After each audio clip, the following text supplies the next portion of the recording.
дуже файно. Давайте, может, записи остановим? Да. Startups and all attendees and guests who found time to join us today. And first of all, I would like to pass the word to our Chief Partnership Officer, who is Anna Fedorova. You have already communicated with her.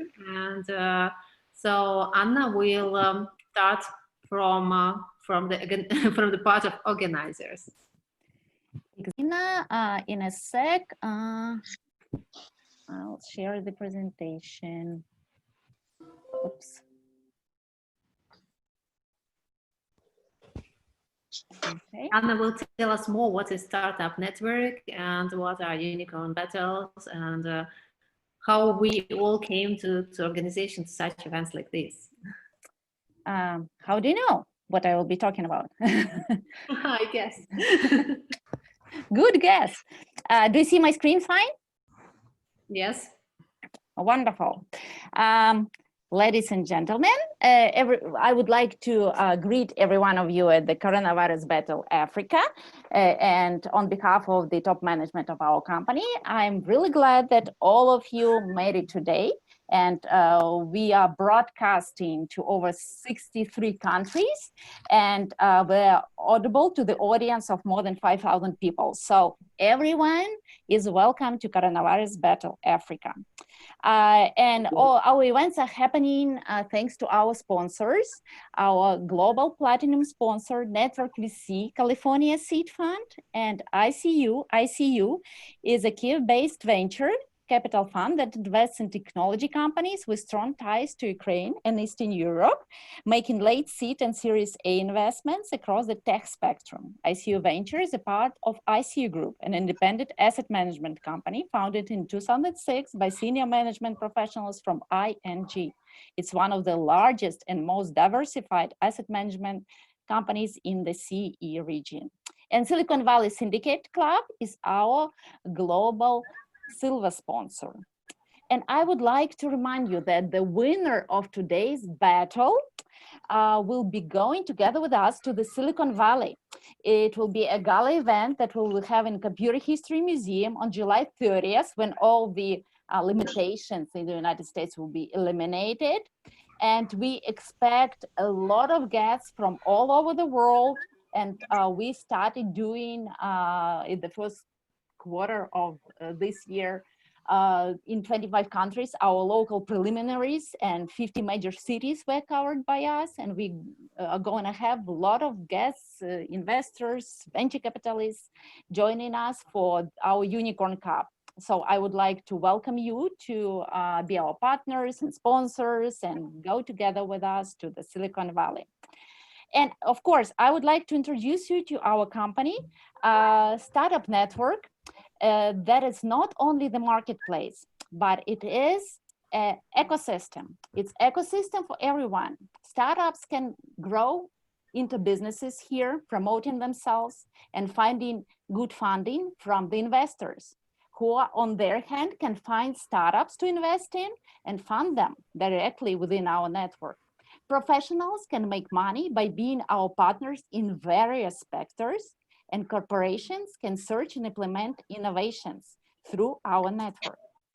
Unicorn Battle is the oldest part of our network and provides opportunities to everyone. Startups can promote themselves and find funding here. Investors can search for the best startups in all parts of the world, and partners can grow together with us by doing battles and other events, also in many, many countries of the world. We sincerely believe in Startup.Network that all the good things are possible only to the partners, and we invite everyone to be part of our network that grew to 1 million users last year. And as you see, we almost conquered the world with our battles. We are doing them in many, many countries of the world. And if you see your country that it's not here on the map, please contact either me or Marina or our Lila, and we will talk later and do a battle in your country as well. We have been doing battles for 11 years already, have done more than 200 of them, and do battles in Europe and United States on permanent basis, in Silicon Valley, where our headquarters are. and we are doing them offline and online. And right now we are doing them only online, but hope when limitations will be over, we'll be doing them online or offline also. We recently started the new program called Silicon Finance, and this is for the startups who want to be future unicorns. We help them to relocate, provide them services and funds worth of $50,000, and help them to apply to top American accelerators. And recent part of our family is Network VC, California Seed Fund, with two current strategies. First one, to participate as an investor in pre-acceleration program for the chosen startups. And second, to be a lead investor in our Silicon Valley Syndicate Fund. And these opportunities is for startups to get direct financing and for investors to get big opportunities by investing together with us through our fund. And Silicon Valley Syndicate Club is a special entity for private investors with a little check of $10,000 who can invest together with us.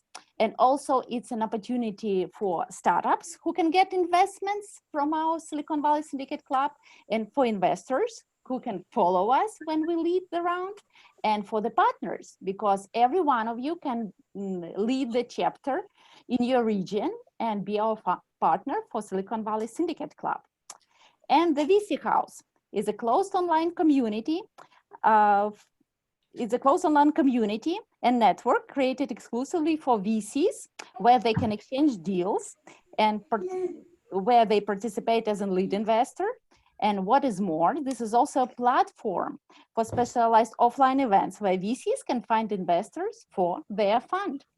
And this is basically it. I would like to continue with you online. Please contact me. And now I'm passing the word to Marina. Okay. Marina, our wonderful event host. Yeah, thank you, Anna, and I will continue. So, as we have a pretty dense schedule today, so I will highlight the most important things. And first of all, let's thanks. Many thanks to our co-organizer, Africa Impact Fund. Africa Impact Fund is an investment fund with the social and environmental impact. And also many thanks to our great partners, because as Anna said, partnership, that's our basis, that's the foundation for everything we do, and especially in such a nice initiative to help the world deal with coronavirus, you know. The partnership is a great help. And first of all, thanks to Code Connect, the marketplace helping health professionals find and book specialized medical events from around the globe. Also, many thanks to Expert Dojo, entrepreneurs building empires, and a huge, enormous thanks to Southern Africa Startup Awards and McKevin, because that was a very great help in sharing our event, also inviting more interesting juries and judges to come. Many thanks to all of you for your great support. And now I want to highlight our agenda. So we already had the introduction from organizers, and now we will have some time for jury presentation. What does it mean? It means that we have gathered here a really amazing quantity of brilliant experts from venture capital world, and we would like to give you 1 minute to each of you to shortly present yourself. And of course, if you don't feel like the presentation, you can skip, but this part is scheduled in our time. And after the jury presentation, we will have the pitching itself, and straight today we will announce the results after the last startup stops pitching. We will have 1 or 2 minutes for the juries to finish their voting, and then I will say the results today straight at once, and we will post them on the website. And after the results announcing, we will have a bit of networking time for those who still have time and want to communicate more.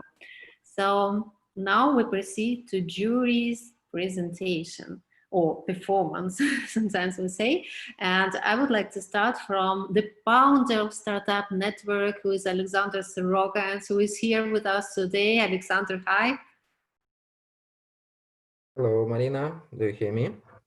Yes. Hello, everybody. Thanks for coming for Unicorn coronavirus battle today, and I'm really glad to see everybody here. And really, I will not tell a lot about our company and our ecosystem because Anna and Marina has told a lot already, and I just say a few words about our fund. So our seed fund is usually invest from 50 to 250K in the early stages, usually in the California-based startups, and we are industry agnostics. Thank you. The next jury who would like to speak with us? Yes, don't be shy. Come on. Okay, I'll go. Oh, hi, Min. Oh, Hi, hi. So my name is Amin. I'm the co-founder of Africa Impact Partners. And as was mentioned earlier, we are based in Morocco. We're focusing on four verticals, which are edtech, health tech, financial inclusion, so fintech, and agri-tech. And of course, we are a social impact fund. We're looking at actually triple impact, of course, the financial part, but also the social and the environmental parts as well. So we also have IV, which is a venture building arm, where we found and we start our own idea with entrepreneurs in residence, and then we feed the fund that way. That we're open to co-investors, and also we are open ourselves to invest into other startups, of course. Thank you. great. Thank you, Amin. I'm happy to go next. So, Hi, Karim. hi, how are you? Well, thanks a lot for including us. My name is Karim Hussein. I'm managing partner of Algebra Ventures. Algebra Ventures is an Egypt-based and Egypt-focused VC fund of about $55 million, focused on Series A investments. We do some seed investments as well. And we have about 17 businesses in our portfolio to date. My background prior to this, I did found a molecular diagnostics business, which is probably very relevant in coronavirus days. And prior to that, I used to lead the technology and products at WebMD in the US. Thank you. Thank you. Hello, I can go next. So my name is Lee Green. I'm the managing director of Health Inc., which is a health tech accelerator and investment firm based in Amsterdam. A little bit about myself. So I'm also a serial health tech entrepreneur. So for the last 20 plus years. So back in the late 90s, I created one of the first web-based telepathology systems. I sold that and I continued on that path to where I am today. We're especially interested in digital health, and we certainly only invest in and interested in health. But to the startup founders that are on this call, I've been in your position, and good luck. Thank you. We're gonna have amazing health tech startups today, so. Roman, yes, I I see can go you next. plugged in. Okay. Okay, so my name is Roman, and I represent ICU Ventures. We're investing at late seed or round A from 200 to a million into the companies that mostly are originated from Eastern Europe, CE, but we try to keep our portfolio diversified with about 30% of the portfolio to be global.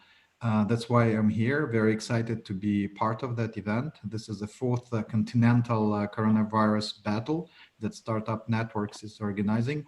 And we appreciate the job that you guys are doing, and wish all the luck to all the startups and projects that are participating today.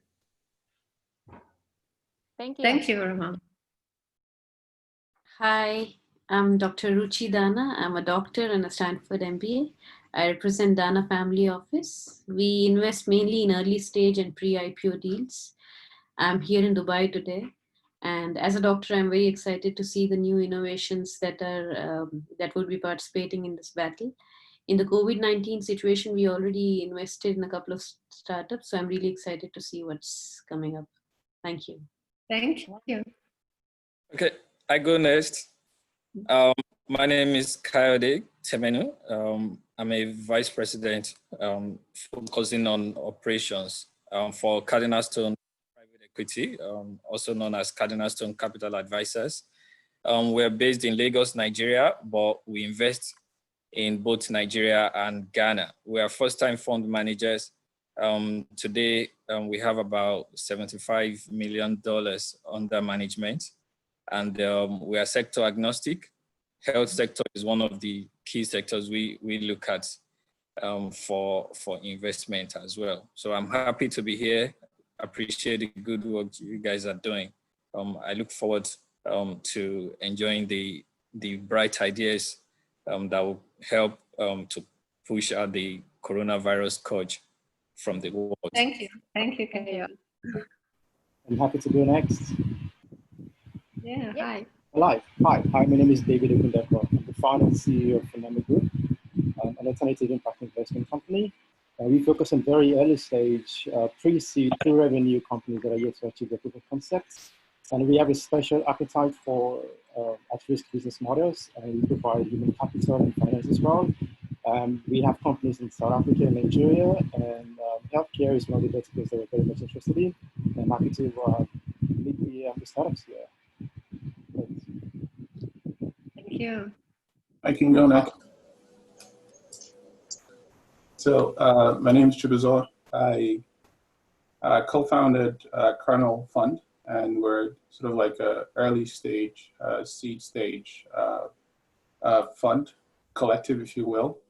We've done a couple deals in Lagos, Nigeria, and Kenya, Nairobi in Kenya.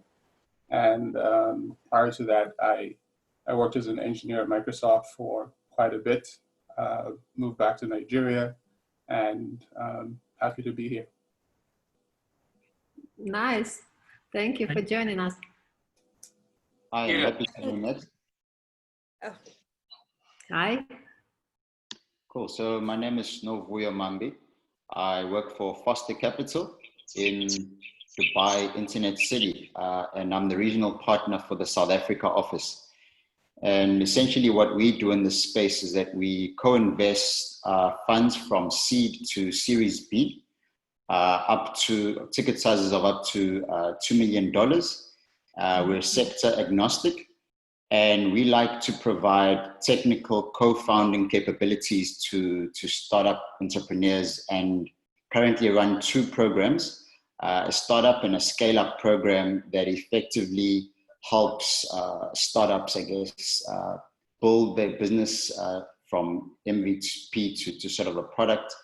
And then for scale-ups, you know, to sort of enter growth markets. Wonderful. Hi. Let me just be quick. My name is Ovo Morocco. I'm co-founding. Hi. I'm co-founding partner of Better Ventures here in Lagos.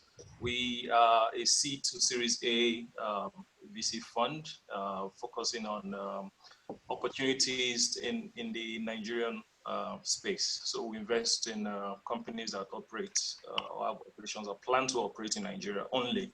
Our ticket sizes range from $100,000 to $500,000, and we are sector agnostic. And happy to be here. Looking forward to very nice collaboration with you guys. Thank you. Hi, my name is Ian Zida. Can you hear me? Yes. Yes. Excellent. My name is Ian Zida. I'm from Chanzo Capital, a growth stage investor based in Ghana. We're soon to expand into Kenya and into South Africa as well. We cover these regions because we think Kenya, Ivory Coast, Nigeria, Ghana, and South Africa are key markets to what we're doing. We invest in EdTech, FinTech, Health Tech, Clean Tech, and Ag Tech. And we invest between $35,000 and $2 million. In the past, we've run Angel Fair Africa. Maybe you've heard of that. And we've been successful with that from 2014 until last year. Thanks, and it's good to meet all of you. Great, wonderful. Yeah, I see Volker with the microphone. Yeah, hello. It's Volker Heistermann, and I'm calling from Taiwan. And I want to share with everyone that we have not had any communally transmitted cases for, I think, about 3 weeks now. And the total case count for 23 million has been less than 400 or so. So pretty awesome. I am co-founder of Fusion Ventures, but I'm in this call on behalf of Trans-Pacific Technology Fund, where I'm venture partner. That's a US Taiwan $100 million Series A fund. Portfolio includes Applied Biocode, Kata AI, Heal in the US. So imagine, so we're looking at deep tech deals. This around Series A. We have not made any COVID-19 investments to date. I'm super excited to be invited, and I just got off the high-speed train, and I'm glad to be here. Great, glad to have you. Demilola? Okay, yes, hi, sure, okay. My name is Dami. I'm a VP at Synergy Capital Managers. Synergy Capital Managers is a private equity fund manager that is focused on Anglophone West Africa. So far, we've raised 2 funds aggregating to $350 million. We are a sector agnostic fund manager, but I cover our investments in the tech space. So, I mean, typically we will come in at a Series A, stage or later down the line. So yeah, so I'm based in Lagos. Happy to be here to meet with all of you, and see the exciting prospects. Wonderful. Thank you. Great to have you. Yes. I go next. Yeah, sure. Go ahead. Great. My name is Bolaji Akinola. I myself have been the co-founder a couple of times. Founded a few startups in Lagos, Nigeria. First was Delivery Bros, on-demand logistics. Then also a co-founder of Gokada, bike-hailing startup in Lagos, Nigeria. Now, I'm a venture partner at Transion Future Hub, which is backed by Transion. Transion is one of the biggest smartphone manufacturers for Africa, selling over 300 million smartphones a year. So we have the Future Hub Fund, which the goal is to invest in early stage African tech startups from countries like Nigeria, Ghana, Africa, Kenya, Morocco. We've done a couple of investments last year, but the key thing is that we plan to also connect like very successful Chinese entrepreneurs and have them connect with the local entrepreneurs so they can be like a form of knowledge and resource exchange. We did an event last year, the China Africa Tech Startup Connect, which we brought lots of successful Chinese entrepreneurs to Nigeria to meet with local entrepreneurs, and there was lots of knowledge and resource exchange.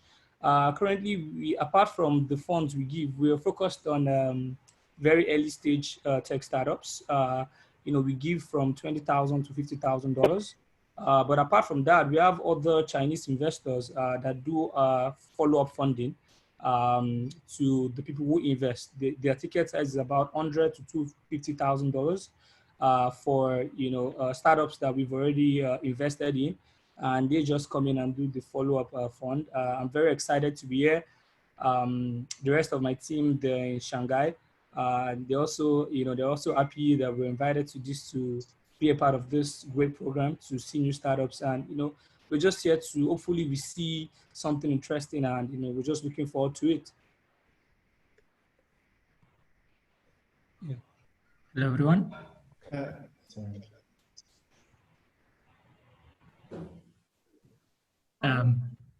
Can you hear me? Roberta, we hear you.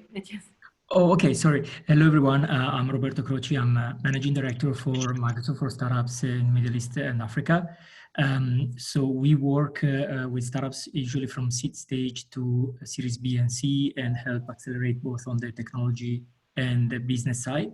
And on a variety of different solutions. So we are horizontal in terms of verticals, and we help startups that usually have solutions in terms of AI, ML, IoT, quantum computing, autonomous driving, and a bunch of other different solutions. We collaborate with our venture arm and 12 in terms of potential investments, and I'm also a co-founder partner at Strollers Ventures, where we focus more on pre-seed stage, early stage startups, and looking forward to be here today, and thanks for inviting me. Wonderful. Yeah, can I go? Go ahead. Yeah. So this is Abel Boreto. So I'm based in Nairobi. I work for Novastar Ventures. Novastar Ventures is a Nairobi-based venture capital firm. We were set up in 2014.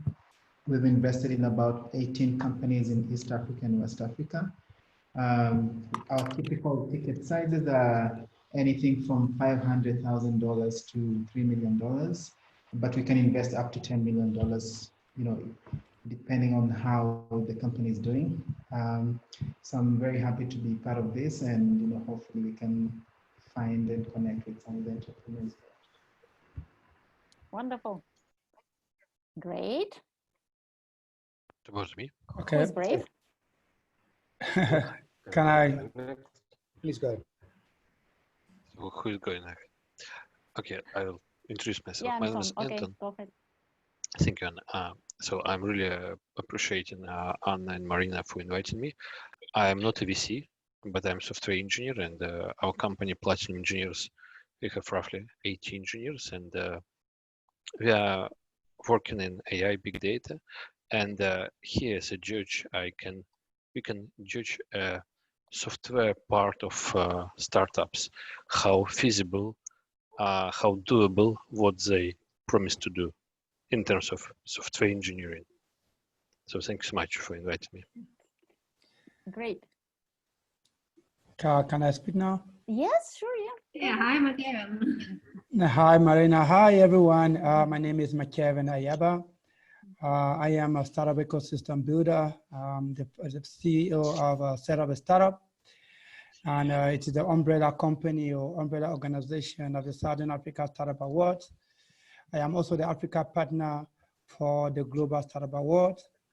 Our job is to connect with all of you venture capitalists and angel investors who are doing incredible work behind the scenes to make sure that we create great entrepreneurships or great startups in our continent. So my job is to really connect all the startups that we could potentially find the best startups to you guys, to all of you, so you can help them build a business. We have over 6,500 great startups within our network, and it will really only be a pleasure to connect all of these startups to you guys and see how you can help them. I really appreciate what Startup.Network is doing. And Marina, thank you so much for trusting me with this and making me be part of this. I look forward to being part of this and continue so that we can all continue to support entrepreneurs the best way we can. Thank you. That's Thank wonderful. you very much, McKevin, for your great support. And I would like to hear a couple of girls. We have wonderful women here with us, but they're shy and not speaking. I can go next. Yes, sure, yeah. This is Kate from Bay Area, California. I'm the founding partner of Ideation Lab. So we are a pre-seed and seed stage fund that supports social entrepreneurs especially. So our focus is pretty much on ad tech and future work. And I personally spend a lot of time in Nairobi, and we have invested in startups in Kenya, Tanzania, and Rwanda. Hope to expand further away, more regions outside of East Africa as well. So I'm here also as an operating partner at a venture fund here in Silicon Valley. And prior to that, I was early members of 2 self-driving car startups. Glad to be here and look forward to the startup presentation today. Sure. Thank you, Kate, for joining. Ladies. Okay, I can And continue. gentlemen. Oh, Alina, hi. Hi, good morning, good afternoon. So my name is Alina. I'm part of Ventures team here with Plug and Play, which is one of the most active global investors. I'm based in Sunnyvale, California, and focusing mainly on travel hospitality startups. However, we're working across different verticals, more than 15. So we also work in such areas as brand and retail, mobility and IoT, health tech, insurtech, food and beverages, etc. We are focusing on pre-seed, seed, and Series A startup investments. And yeah, looking forward to connecting and exploring what African startups can provide in terms of COVID-19. So thank you. Glad to have you here. Yes, guys, girls. Hello. Yeah, hi. Hi. Oh, sorry. Yes, May I Tatiana, go? go ahead. Okay, so hello, my name is Katiana. Thank you very much for having me. I'm a venture partner at Mest Africa. We are located and headquartered in Ghana, and we're actually a seed fund and venture incubator with locations besides Accra, as well in Lagos, Nairobi, and Cape Town. And we consist of 3 different pillars, which include a training program, seed fund, and incubation. So just to start off with the training program, every year we train 60 aspiring entrepreneurs from all over Africa in the areas of communication, technology, and business. And this program is actually fully sponsored and project-based. So the result of this program is actually very early stage businesses into which we then decide to invest. And as soon as we invest into these companies between $50,000 and $250,000, we actually include them into one of our venture incubators located in one of these 4 hubs that we have located all across the continent. So yeah, looking forward to be here, and thank you very much. That's great. Judges, you can also share your contacts in chat so everyone can see. If anyone wants to speak out, use this opportunity. Thanks, Anna. I can go, Anna. Hi, colleagues. Namso Ghana from South Africa. I'm a medical biology scientist by profession, also an advisor to the presidency. I sit in a couple of boards that builds up the entrepreneurial ecosystem, and I'm happy to be here. Thank you for the invite. Wonderful. Thank you, Namso. And I see that Mark is willing to. Oh, yeah, I know. So, yeah, I hope I'm not lost. So, Mark Westlink, founder of 12 companies, failed 4 times, sold 2, 1 even was a unicorn status. So, I've got everything under my belt. I'm an early investor. Since 2008, I'm one of the co-founders of Startup Bootcamp, and I've recently founded a company called VentureRock, which is going to disrupt VC, venture capital, and bring venture capital back to a smart contract. So hi and bye VCs. Wonderful. Glad to know. Yes, I see Ross pitching. Yes, hi everybody. My name is Ross Genby. I'm a co-founder and general partner at Kingston Capital. We're a South African VC, which has been trading for just over 4 years. Kingston Capital is now on to Fund 2, which is a $100 million fund.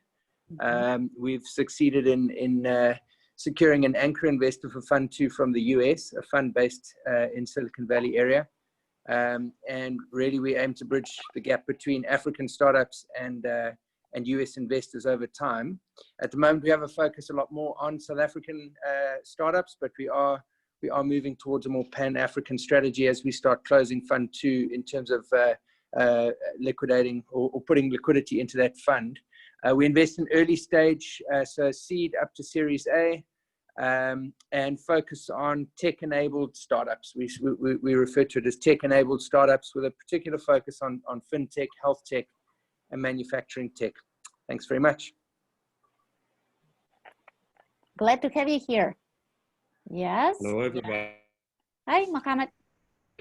I'm Mohammed, angel investor and entrepreneur. I'm also the founder and CEO of Connect, which is an online platform for connecting healthcare professionals to specialized education and professional opportunities. We are glad to be a partner in this event as well. Good luck for everybody. Hi, everyone. Can I go? Yes, sure, yeah. Okay, so I'm Ebenezer Arthur. I'm the CEO of Wangara Green Ventures. Wangara Green Ventures is an investment company in Ghana. We invest in green businesses with a focus on climate smart agri, clean tech, and WASH. We already have done 2 deals, and we are looking to do more deals. I also double as an advisory board member of the Ghana Climate Innovation Center and an advisory board member of Ghana Tech Lab through an accelerator I co-founded called InnoHub. And the Ghana Tech Lab in particular, last week, working together with the MasterCard Foundation, put up what we call the SLI COVID-19 challenge. And through that, we've selected 6 startups that are addressing COVID, and we'll be giving each of them $10,000 to help them scale up the idea. I'm glad to be part of this and look forward to seeing all the exciting ideas that are coming out. Thank you. That's wonderful. Yes. Anyone? We have a couple minutes more to go. Anna. Can I go? Okay. Yeah, Mayresh, can we give the floor to Alisima and then you'll go? Absolutely. Okay. Yeah. Hi, everyone. My name is Alisima Mwanda, based in South Africa. I'm a co-founder and project director for an organization called Youth Africa. Youth Africa is basically an organization that supports early-stage entrepreneurs and provides pipeline opportunities for incubators, accelerators, and opportunities for them to be able to get investments at a later stage. We also provide them with seed capital of about less than $3,000. And our reach is mostly in the Southern African region, in Botswana, Zimbabwe, Zambia, Swaziland, and South Africa. And we host an annual pitching awards session at the end of November every year, where we bring together over 100 startups to pitch for the cash prize and then provide them with support the following year. Really excited to hear the pitches here today, and looking forward to connecting with everyone else later. Thank you. Thank you. And Mayresh, floor is yours. Anna, Marina, Alexander, you're doing a great job introducing us to startups all across the world. Thanks for having us again on the Africa leg. To introduce myself, I'm Mayresh Raut. I'm a managing partner at C Fund. We're based out of Bangalore and Singapore. We're a bunch of operators who have done our stints with all the tech giants, GE, IBM, Cisco, Intel. Think of us as an accelerator with a fund attached. The accelerator works with all the who's who in the enterprise space. The focus of the fund is largely an India for India play, with maybe having some investments in Southeast Asia. Having said that, we've also made investments in the US and Europe. Haven't looked at Africa. We are INSEAD alums. We leverage a lot on the INSEAD network, and we are happy to look at startups from Africa and help them with going to market in India. Hi. Yes. Hi, thank you. Can I go next? Yes, sure, you hi, can. everyone. My name is Bolade. I work with Kuramo Capital. We are we operate out of our Lagos and Nairobi offices, and we primarily started out by investing in private equity funds and venture capital funds. We've anchored a few of the notable VC funds and PE funds in Nigeria. I sort of lead the charge for our technology-focused funds and VC managers. So it's very encouraging to see some people in our network here. So Dami from Synergy, Coyote from Cardinal Stone, Ovo from Beta, and IK from Atlantica. it's good to have you all on here as well. And I look forward to an interesting session. Nice to meet all of you. Glad to have you. And yeah. I guess I can go next. Sure, you can. Hi, everyone. My name is Ike Kanu from Atlantica Ventures. Glad to meet everyone. Atlantica Ventures is an Africa-focused fund, and we invest in the next generation of mission-driven entrepreneurs that are building tech and tech-enabled companies across Africa. We look at 6 key markets in Africa: Kenya, Tanzania, South Africa, Cote d'Ivoire, Ghana, and Nigeria. And we support these startups going from the seed stage through to Series B. And we like key sectors such as fintech, ag tech, logistics, and IoT that are critical to the growing economies of these relevant markets.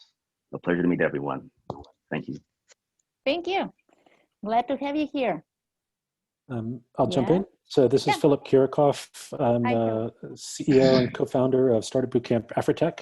Startup Bootcamp is a global network of accelerator programs. I run a Pan-African program physically based in Cape Town, but we scout startups from all over the continent. So over the last 3 years, we've sat face-to-face with nearly 1,000 startups, and 30 of those startups have participated and graduated from our programs from 8 different countries across the continent. So we truly are Pan-African in nature. And yeah, we primarily, the value add that we bring is for corporate partners. We allow them to scout, skill, and scale startups that are innovative startups that can connect with their business practices and help them to generate new business opportunities. And in that process, we extend the runway for the startups by giving them route to market, channel partners, et cetera. And then on the venture side, we de-risk the process for the investors by enabling them to invest smaller amounts earlier and then doubling down at the startups that have the best opportunity. And these are startups that now have commercial contracts signed with corporate partners. So yeah, really exciting. Looking forward to seeing all the opportunities that come out of today's challenge and seeing where we can plug you into corporate partners and investors in the network. That's great.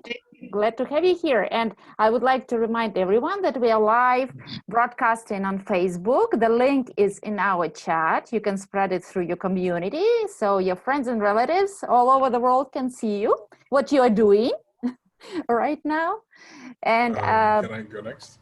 Exactly, yes. Hi, everyone. Can I say something? No, sorry. You'll be next, Ronald. Hi, everyone. This is Bohatsunegule Johnson, based in Lagos, Nigeria as well.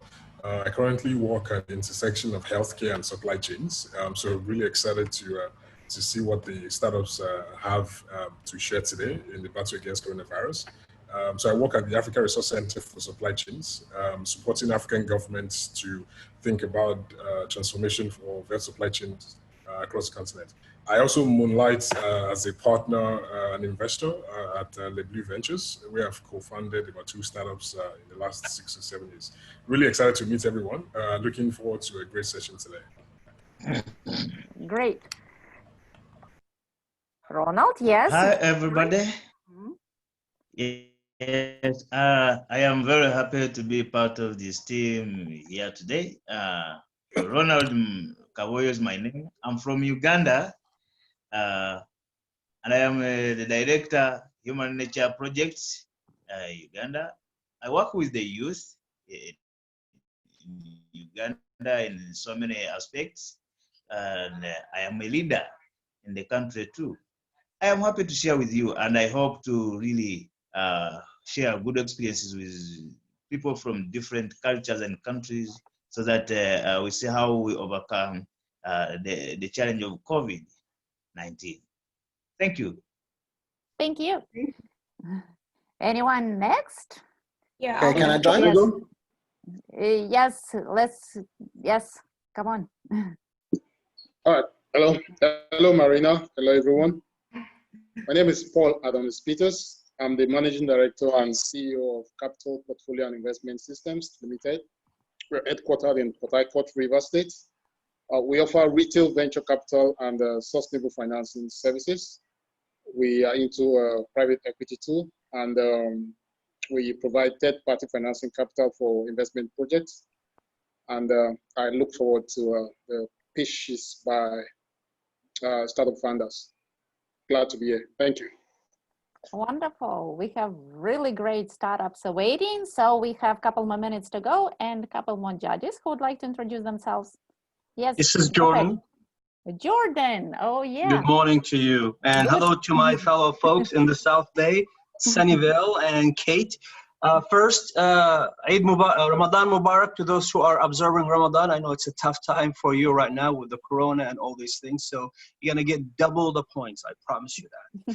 So I'm Jordan Wabe in Silicon Valley, managing partner of Silicon Valley Venture Group. And prior to that, I was doing managing partner of Bay Angels, also part of Scorpion Capital and Under Capital. Pleased to meet all of you. We invest in all types of technologies, mostly companies that want to land and expand in the US, and we syndicate and partner with other investors across the world, especially in the MENA region, parts of Africa, South America, and in the Far East. Thank you, Anna, Alexander, and all of you for putting this wonderful event. It's really amazing. It's wonderful. Glad that you could make it so early in the morning in California. Yes, anyone? Good afternoon. Yes, Hi, sure, everyone. yeah, go ahead. Okay. Yeah, okay, please, if you want. Ladies No, first. first. Hi, everyone. My name is Lazi Wali. Thanks, Marina, and everyone for having us. I'm head of venture sourcing for a venture development company called Founders Factory Africa. We are a Pan-African venture development company based out of South Africa, but with a Pan-African investment thesis. We've been in market, we're part of a global group. We've got our sister company in the UK who's been in the market for over 4.5 years. Together to date, we have built and scaled about 140 tech startups, raised north of 140 million pounds in investment for that portfolio. We've been in Africa for about 1.5 years, and our model is two-sided. We both build and scale startups, and so we focus on building startups from the ground up and also scaling early stage, high potential tech focused startups. We are corporate backed. Excited to have 2 of the leading corporates in South Africa, one in Standard Bank and Netcare, who are leading health and fintech providers. And we've recently launched offices in Paris, New York, and our sister company in Africa and in London. We're on a very bold mission to build and scale about 140 tech startups on the continent, and really excited to be here and meet everyone and be a part of this ecosystem and meet some fantastic founders. Thanks for having us. That's great. Thanks for being here. Thanks for coming. Yes, go ahead. Okay, good afternoon from Egypt. I'm Abdurrahman Mohammed. I'm a regional partner for the Foster Capital and managing director of the Lean Factory that's promoting to support entrepreneurs at region to solve the problem. We are focusing to providing technology and investing for the startup in different sectors. Today, my pleasure to be part of a judge panel. I'm excited to see the startups that we already focused to make matchmaking with investors at region. And thanks a lot for Anne and Marina and everyone from Startup.Network and all of organizing for this facilitating and opportunity to startups to promoting this idea and solving this crisis of the coronavirus. Ramadan Kareem, like. Wonderful. Thank you. Can I go next? Yes, Carissa. Hi, I'm Carissa Zombo from Nairobi. I'm from Petinske Carissa. Petinske Carissa is basically an dedicated IT freelancers with aim to catalyze innovative IT initiatives that addresses today's challenges of organizational development, optimizing resources, while achieving customer satisfaction and retention. Thank you very much. Great. We have just around 5 minutes to finish the jury presentation, so take a chance if somebody hasn't used it. And who wants to go next? 1. Who wants to go next? 2. Who wants to go next? 3. I could yes. raise a voice here. So exactly. Hi everyone. My name is Teppo Ketula. We are running a Limerock fund, co-invest seed fund, which is investing to Slovakian growth companies, and that's a EIF funded fund in Europe. Maybe the reason why I'm here is that we also do a consultancy based work, and we have extensive, let's say, South African exposure in a way that we have subsidiaries in South Africa, Mozambique, Botswana, Namibia. Those are the kind of our African places. We've also done some jobs in Senegal and Ghana. We've quite frequently quoted to Nigeria as well, but haven't been successful. So, but yes, then we are also active in Austria, and we're based in Finland. So I'm sitting in Helsinki right now. Mm-hmm. Thank you, Teppo. Yeah, we're also doing some angel funding directly from our company, but the main activities goes through the LimeRock advisors. Thank you. Okay, wonderful. We have whole world here in Thailand and Finland and California, of course, and all Austria, everywhere. Yes. And Africa. Yeah. Don't forget Africa. Oh, oh yes. How could I forget Africa, Jordan? Never. Yeah. And Eugene, you're calling us from where? Can you hear me? Yes. From Russia. Oh, we have Russia. Wonderful. Yes. So hello, everybody. My name is Evgeny Bajan. I represent the Positive Dialogue Management Company, and in particular XD Capital, where I'm the head of global project operations and startup relations. So the mission of the Positive Dialogue Management Company is to promote a positive international dialogue based on global partnership between countries. The XD Capital is an impact investment evangelist, venture builder, combining private capital and innovations that promote the development of the impact sectors in Russia, mainly in Russia and the CIS countries, but we are scaling up and looking for new promising markets, and Africa in particular. So the key mission of XD Capital is to create long-term value for future generations and to foster building a system of sustainable capitalism in which business, innovation, and capital seek to maximize ESG factors. We are glad to cooperate, and I wish good luck for all startups. Hope this will be a really good event as usual. Thank you. You bet it will be. Yes, it will be the best one because we have so many wonderful solutions, and we have a lot of judges who came to see it. And I'm about to round up this introduction section. If anyone wants to introduce himself, it's your chance. And yes, we are going back to our presentation. You can always share what you want to say in a chat, and we can come back to that. Do you see my screen?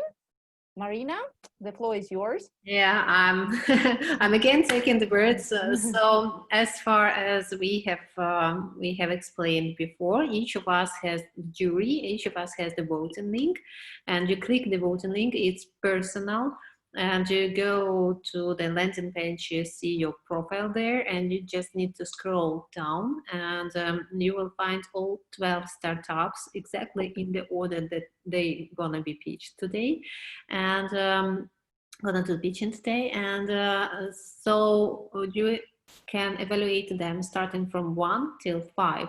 So where 5 is the highest mark, which evaluates the investment potential of the startup.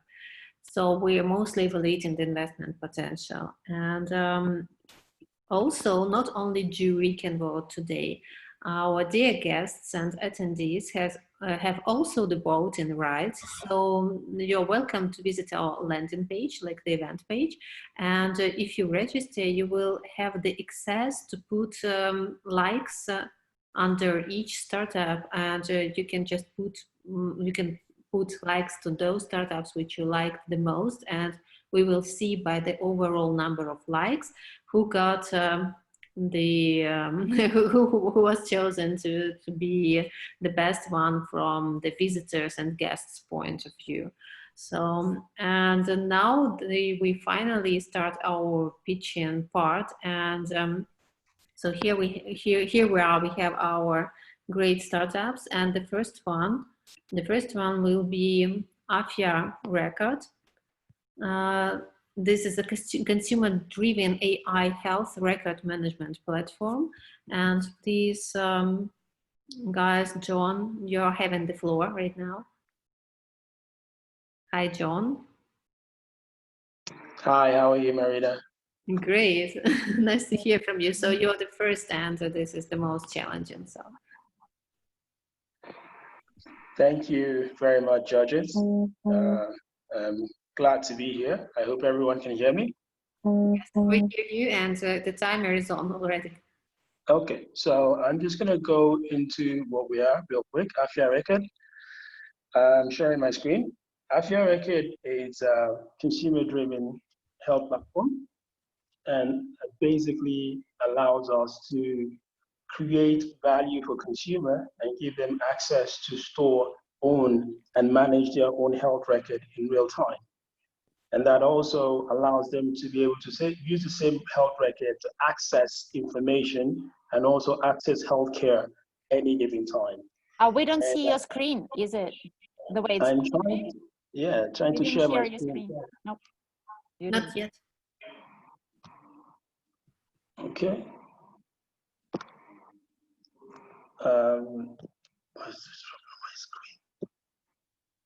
Okay, so technical issues. Sorry about this. It happens. Yes, we all. Oops, we trained it yesterday. I'm sorry. We all depend on technical issues nowadays. Absolutely. So it's a green button underneath. And I have just shared it, but it's showing on my side. Nope, you didn't share it. Okay.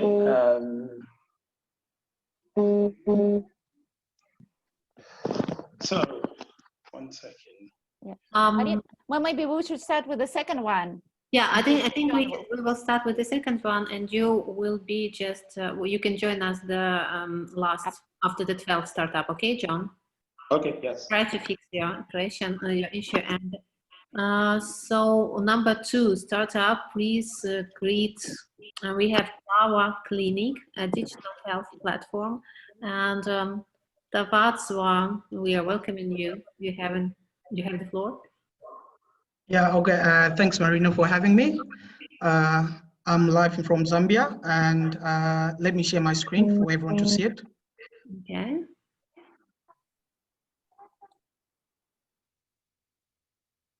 Can you see my screen? Yes. All right, sure.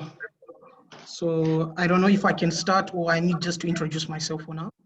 You can quickly introduce, and this is the time starts already.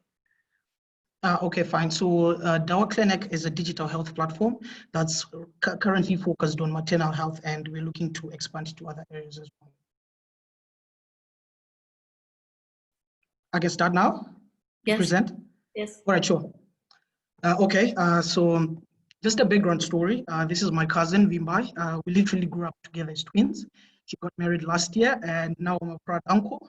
And during her pregnancy, we realized that she was having difficulties accessing maternal health. So that's how we came up with the platform. And it has even gotten worse with the COVID-19 situation. So trying to understand the situation, we went deep, trying to see how I can help her.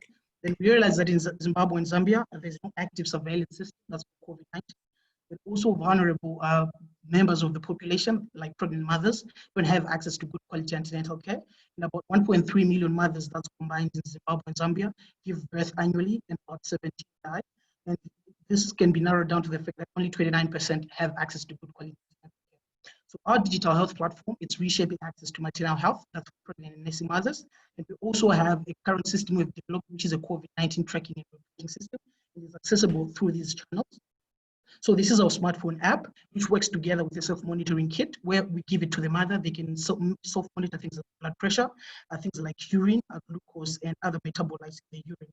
So this is our COVID-19 tracking system. It's available on USSD code, also on our web platform. So this is how it works. A mother downloads the DAO-MAM app. Once they have it, then they register. They put in their last menstrual period date, which is automatically used to calculate the age of their pregnancy, and they're given information which is tailored to that pregnancy week. And they also have a self-monitoring kit. It's also accessible on a USSD code. So pregnant mothers, about 1 million pregnant mothers give birth annually, and about 920,000 don't have access to good quality antenatal care, with 55% in the rural areas. Our total addressable market in the two countries is about 6.5 million mothers, and we're targeting about 550,000 of that. So our business model is divided into three, which is the self-monitoring kit working with a smartphone app, and the self-monitoring kit. Then we have the healthcare worker, accessible also on a USSD code. Then we also have a population USSD code survey, which is available on a USSD. So this is my amazing team with over 20 years experience. That's in medicine, data science, machine learning, web development, business admin, and finance. These are some of the partners we've been able to secure, and through a partnership with Bongo Hive and Emory University, we've been able to raise 10,000 US. We're looking to raise it more. Our competition, we're looking at platforms like Baby Migo, Gifted Mom, the virtual doctors. Our competitive advantage being we have a self-monitoring kit and we're leveraging on machine learning. So we've had about 128 mothers. We've used our chatbot up to date, and we're looking at scaling also to USSD. Then we have an MOU with Medcoast Hospital. So these are some of the awards and IP we have, and also our ask is the board of directors and advisors. We're looking to raise 100,000 US, also looking for international partners. Then we're looking at integrating our USSD code with various telecom companies. And this is our distribution for how we're going to use the money. So we're looking, to conclude this presentation, we're looking for passionate partners who want to change the outcome of the African mother. Thank you. Thank you, Tobat. For dear jurists, you have the time for questions.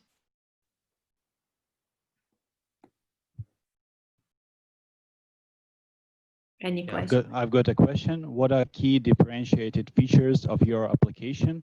Because I've just seen this the table with the competitive features. Just would like you to elaborate on it. Yeah, okay, so we have also similar digital health platforms that are currently focusing on maternal health. That's Baby Migo in Nigeria, Gifted Mom in Cameroon.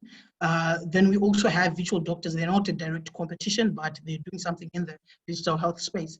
So our competitive advantage, like over what our competitors are basically doing, is they don't give out the self-monitoring kit at home. So in our app, once you have the self-monitoring kit, you're able to track parameters like your blood pressure, also protein, using urinalysis strips and all that. Once you have the data, you put it into the app, then it's remotely wired to a doctor, and they can make a consultation or advise remotely. So that's where we're leveraging machine learning. We are using computer vision algorithms, trying to automate the process of data capturing so that we minimize human error. Thank you. All right, sure. What's your customer acquisition strategy? Okay, so basically our customer acquisition strategy right now, we're trying to have MOUs with all the hospitals that's currently in Lusaka and Harare, so that we minimize our acquisition cost, so that with the MOU, with the doctors at the hospitals, they automatically lease out the self-monitoring kit, and the mothers can download our application and they start the self-monitoring kit at home. So that's our customer acquisition strategy. Okay. My question is, given the literacy level in Africa, and I'm sure Zambia and Zimbabwe will not be different from every other countries in Africa, how do you ensure that this solution is deployed and it's reached the targeted set of people in the rural area? Because I know they won't be as advanced as those who live in the city, looking at the fact that they have to download an app and do something. Okay, great. Need some level of enlightenment to do that. Yeah. Okay, thank you for that question. So for our penetration strategy, we have two models, which is the self-monitoring app, our DAO-MAM, which is going to be for self-monitoring. Then we have the second model where we are leveraging on the already existing network of health workers. So for this, we're partnering with Amref Health, that's country partners, that's Zambia. So they have projects they are running and Kitwe and Bola, where they have a network of community healthcare workers who work in the communities already, and they train them and all that. So we talk to them, and we are on the virtue of signing an agreement so that the already existing network of healthcare workers, we can give them our community healthcare worker mode, app, so that they walk around in the villages and they're able to trace, to take these vitals and all that and put it into the community healthcare alternative app for their mother, and they're still able to get these patients into the database. Okay, great. If you don't have any questions, please feel free to reach the participants or startup in the chat or after, because we have run out of time already for questions.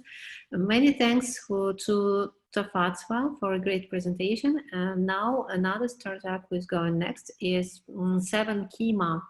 7Kima, and please, Amor, are you here? Yes, I'm here. It's a digital healthcare, another health tech startup. So the floor is yours.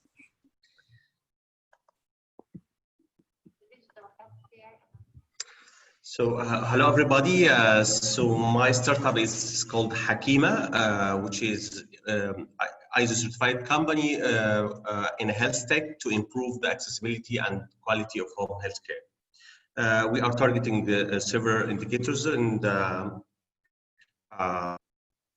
Sustainable Development Goals. I'm a medical doctor and public health consultant, and have been working for years with WHO as a pandemic preparedness consultant.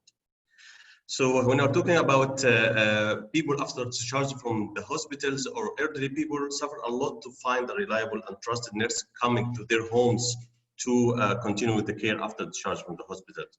On the other hand, when we're talking about nurses, they have too little income, too much work.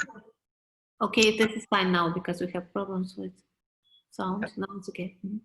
So our product is simply a marketplace for nurses, which provide both home nursing services and also remote nursing services. So basically, it's a mobile app and web app. Also, we deployed the artificial intelligence chatbot for symptom checkers, so people can free of charge check their symptoms and know which care level. Also, we have a product called Vaccino, which is a vaccination toolkit for pain management during injection and vaccination for children above 3 years. This is our services. We have a home nursing services, we have online counseling services, and we have AI symptom checker. During COVID-19, we have an initiative to provide services to combat Corona. One of them is free online counseling for Corona, for both health education and also for triage. This is how it looks. It's a texting, audio, and video counseling. Also, we have our own triage, clinical triage. It's a chatbot triage in both language, Arabic and English language, which guide the patient where to go and what to do exactly. Also, we have a memorandum of understanding with the Ministry of Health of the government to have a doorstep testing for COVID-19 sampling at home.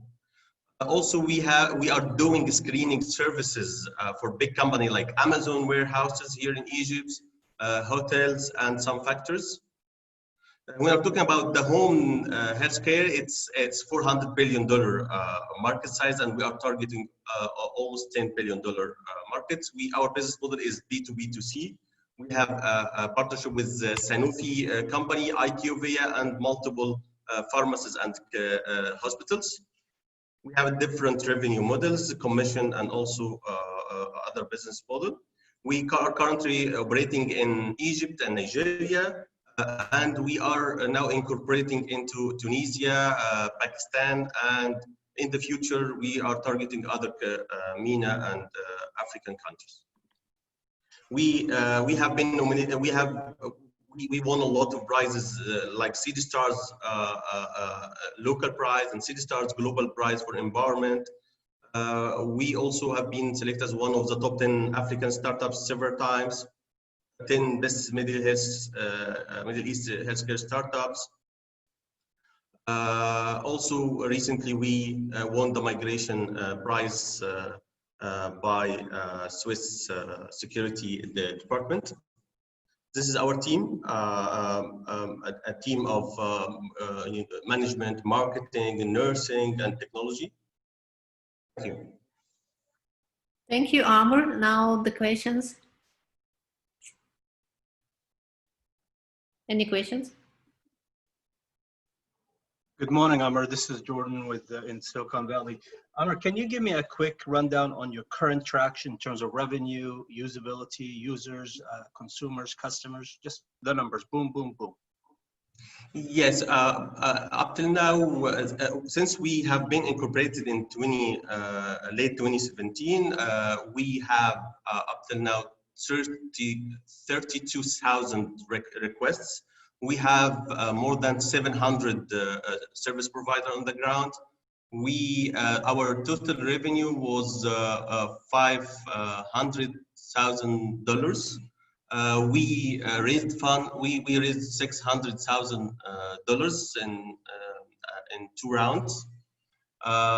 Currently, we are not seeking funds. We are covering our costs, and we are expanding to other countries. Maybe after the Corona is off, we will continue our fundraising.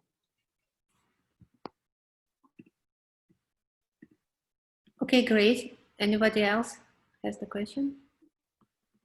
This is Kareem. I have a quick question for Amr. A little bit, I see a lot of different revenue sources and different revenue streams that are not, they're all in healthcare, but not very related. I mean, where do you see yourselves focusing going forward? I mean, you have a nursing, a home care service, and then you have a few other additional services related to, obviously the VR headset, etc. So I'm just wondering, are these sort of how do they tie it together? We have only nursing services, so we are deploying nursing services into different categories. We have a B2B approach, so we are providing the patient support program for Unicorn.Events pharmaceutical company. This is a revenue stream. We are providing a B2C on-demand nursing services based on a commission, 30%. This is VR game is a tool for the nurses to be used during injection for pain management. So it's all about nursing services. So we are deploying different technology to enhance the accessibility and quality of nursing services. Okay, thanks. So that's just a supporting tool for the nurses then. Okay, exactly. Understood. Yes. Yeah. Hi, sorry, this is Abram van Wyk from South Africa. Just one question on that last comment. So what is the split between your B2B and B2C business? Are your consumers paying for these nursing services? Actually, when we started, our focus was B2C, but recently, in the last few months, we have been shifting to B2B2C. So our B2B now is almost like 80%, and only 20% for the B2C. Okay, how to save your relation between nurse and you? If you already the case patient headhunting or deal direct with the nurse, is there any kind of agreement or digital agreement to save this kind of relation between you and your partner as a nurse? Because like of a patient, like make headhunting or the deal direct with the nurse. How so to you are save talking this, about the leakage. You are talking about leakage or the bypass. So leakage and bypass was one of our challenges in the beginning. But we have our loyalty program. We have a loyalty program with the patients, and we have a loyalty program with nurses. And recently, when we shifted to B2B model mainly, so this is no longer a problem because B2B model is securing this and is eliminating this leakage. Okay, thank you, Amber. I'm afraid your time has run out, and I'm excited to announce the next startup, who is Nabak Scientific. This is online destination to outsource your scientific experience. And hi, Omar. Hi, Marina. So do you see me and do you see my slides? Very good. Okay. Thank you. So good afternoon, everyone. This is Omar Sakr from Nawa Scientific, and we are the #1 online destination to outsource scientific experiments. So let me tell you our story. Africa has more than 1 million scientists working in the fields of natural and medical sciences. Unfortunately, all they have is a bunch of insufficient and outdated research facilities. So what they do, they outsource their experiments to labs in the US and Europe, wasting a lot of time and money and not producing not so well scientific output. Now, myself and my team, we believe we can solve both problems and offer high quality scientific research in less time and at lower cost. This is Nawa Scientific. We are a core hub of state-of-the-art research equipment, and we're offering our services online and on demand. Let me show you how. It's actually pretty simple and straightforward business model. So our clients who are either individual researchers or corporates would log onto our platform, submit their research tasks. We collect the samples, get the analysis done, and then we send the results all the way back to the client through their account over our platform. So compared to competitors or universities, we offer much more advanced equipment, at least 3 times faster delivery of results, as well as sample pickup. This was well reflected in high return rate, both on our B2C and B2B arms. Our business model is highly scalable, and we plan to cover the whole of Africa and the Middle East with our services. We have been fighting COVID-19 since day one. Let me show you how. Our quality control unit has been receiving hundreds of samples to check the quality of disinfectants. Our virology team is developing a cutting-edge tool to diagnose infection with COVID-19 without kits. And this is based on an AI and machine learning algorithm we're developing with partners. And our formulation unit has developed an alcohol-based sanitizer that does not cause hand dryness. This is awesome. So we have been in the market for 5 years, growing year over year. We're expecting to double in 2020. We analyzed more than 35,000 samples coming from 9 countries, and we made this with 70% gross margin. And we're very hard to compete with because we're know-how based. We already raised $1 million of VC fund before, and we're raising now another $1 million to fuel our growth, introduce new services, and capture more of the market. Nawa is a multiple international award winner, and this would have been impossible without a dedicated team of more than 200 plus years combined of experience. So ladies and gentlemen, today, please give science a chance in Africa. Thank you so much. Thank you, Omar. Perfect time and questions. Hi, Omar. I would love to know more about the accreditations of your lab. Like what all do you have in place and what all would you be looking forward to? Okay, so we started from a chemistry background and a pharmacy background. We started by serving universities and research centers. We got accreditation locally from several universities, and we're now applying for the SGS ISO 17225 to have international accreditation and serve international markets as well. We currently have equipment that covers almost 40% of the needed equipment. We cover chemistry, biology, and pharmacology, and we're expanding with this round of investment and Series A next year to 80% coverage of the needed equipment. Sure, thank you. Thank you. Omar, I like what you're doing. Help me understand what you mean by outsourced research. You clearly can't be everything to everybody. Help me understand what are the confines within which you are operating right now, and how do you expect to broaden your offerings in the short term? Okay, so what do we mean by exporting our research? We believe that the role of scientists is to think and not necessarily to act as a technician on the device. So we're democratizing the access of high-tech and expensive research equipment to all scientists, regardless of their location and regardless of their labs. So if you're a scientist anywhere, you can design an experiment and outsource to us. We carry the experiment as per your design, we send the results back.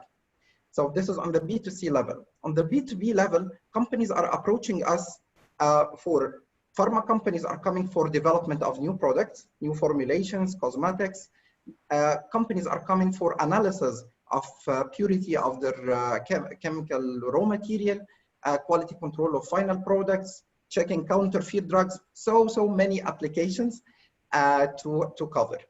As I mentioned, we have already instruments to cover 40% of our requests. We're having so much requests that above our capacity. So on the short term, we just need to expand a little bit with the equipment and hire more scientists. And there is a huge gap to fill, and the demand is at our doorstep. Okay, let me rephrase to try and get an answer out of you. What are your top 3 lines of business or industries that out of which you're drawing your most revenue currently? Pharmaceuticals, petrochemicals, food, and paints. Gotcha. Okay. Thank you. Omar, quick question for you. Can you talk about some of the levers that you think will help drive scale for you? With each area or country that you expand into, do you set up a new logistics infrastructure and talk about that kind of stuff?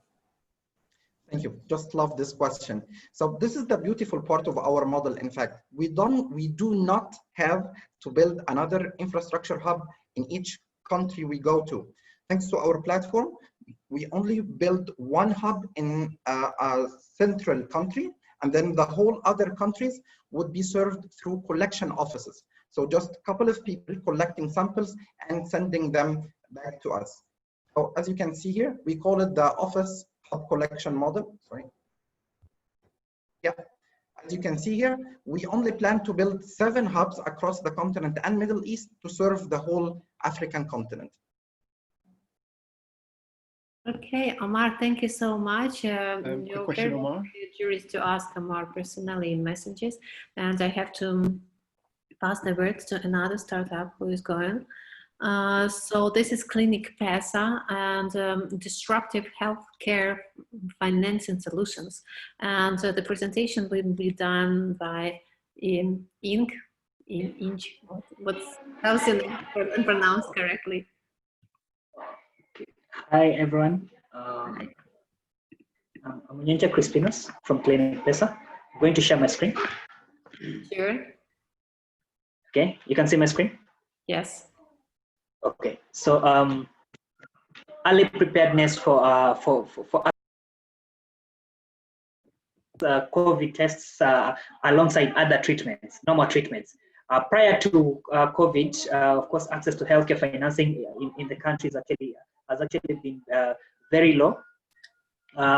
With the insurance penetration more so in Africa being at only 2.8%, leaving almost 1.8 billion people without access to healthcare financing. This reason being, first of all, the insurance package is actually a little bit expensive, costing between $400 and $1,500 a year. Looking at, of course, the curves in the different countries, you can see that most people are actually financing healthcare with out-of-pocket expenditure, and that's why Clinic PESA has come up with a mobile medical bank kind of solution to actually serve the community and be able to enable people be able to prepare early in time to finance their medical bills through early preparedness of saving for healthcare, and then they can also get a loan top-up, which they use for paying for their medical bills. This is integrated into the mobile money solutions. As you know, mobile money is fully growing. The solution is fully built and also in partnership with MTN here in Uganda, that is giving it access to over 12 million users. That it's the solution we're deploying to now. The solution, of course, takes in consideration of the loan top-ups that are actually given to the customers, actually unsecured loans, which you pay back in 30 days with a small interest fee. And these savings that you save, we give you an interest, in which we partnered with a commercial bank. So we are tapping into a big market, which is a $35 billion market in the healthcare space, growing at a rate of 6% annually as of 2016. We are looking at, of course, 5 medical visits per member in a household, and we're looking at the average charge being at $35 cost. And of course, we are starting with Uganda, whereby almost 42 million people do not have access to health insurance. Insurance. How we make money is we make money through our escrow account that sits with the commercial bank that we've already signed up, and then they pay an interest on these funds that actually sit in the escrow. The second bit is the loans that actually taken for every customer. There is an interest fee that is actually charged, and then the third part is the transactional fee. Whenever someone is paying for the medical bill, it's actually free of charge. But when the network of facilities are going to withdraw their money to their bank account, then we charge them a 1% transaction fee to withdraw the money.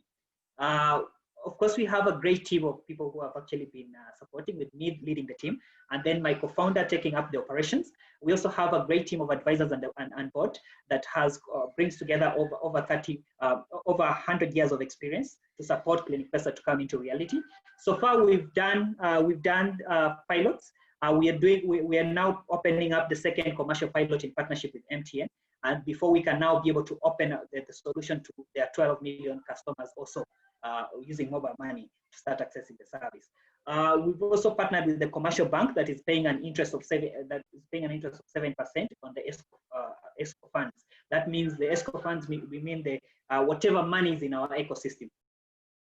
What we're asking today is a seed of $100,000. 1 million, sorry, to do market activations.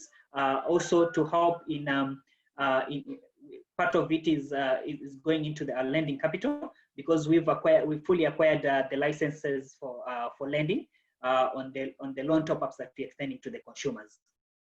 So the system is fully built and is fully integrated into the mobile money system, and also and also it has other platforms for the high-end users, more so the Android, the Android, and then the web application as well. Thank you. Yeah, and thank you. Questions? Yeah, very interesting concept you have here. I mean, for me, I'll have one main question is, what is your international expansion strategy? And that for two reasons I'm asking this. One is because, of course, there are regulatory constraints in what you do. So you need basically licensing in most of the countries where you're going to go. So either you need to find regional partners, or you need to have your own license in every place. So it's a bit cumbersome.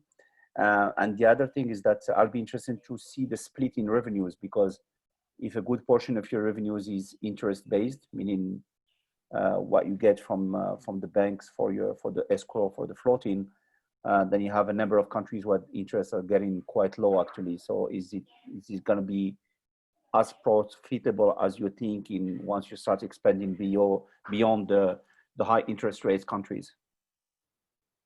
Good question. So the strategy for scale, of course, is in partnership with telecommunication companies. Now, like for example, in Uganda here, we partnered with MTN. MTN has close to 14 million customers who are actually using mobile money. So what happens is that they're giving us access to their whole base, and in turn, we're giving them a small cut from our revenue. We're giving them a small cut from our revenue in form of like a revenue stream for them side. And then on the other side, they're also wiping out all the charges that are involved in the infrastructure of the mobile money solution on their side. So the only fee that is actually attracted is Clinic Pesa fees. Now, in the issue of course, expanding, partnering with such telecom companies, the beauty is that they already have a background in most of the African countries. MTN is in 23 countries, across 23 countries, over 240 million customers.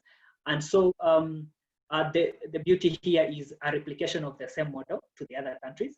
So what Clinic Pesa will be working on is a partner bank that is actually cross-cutting across different regions, and this will curb the aspect of the regulatory compliance aspect, because then the discussions with getting a new commercial bank on board is not going to be a very hard discussion yet. It's the bank you're already working in different markets together.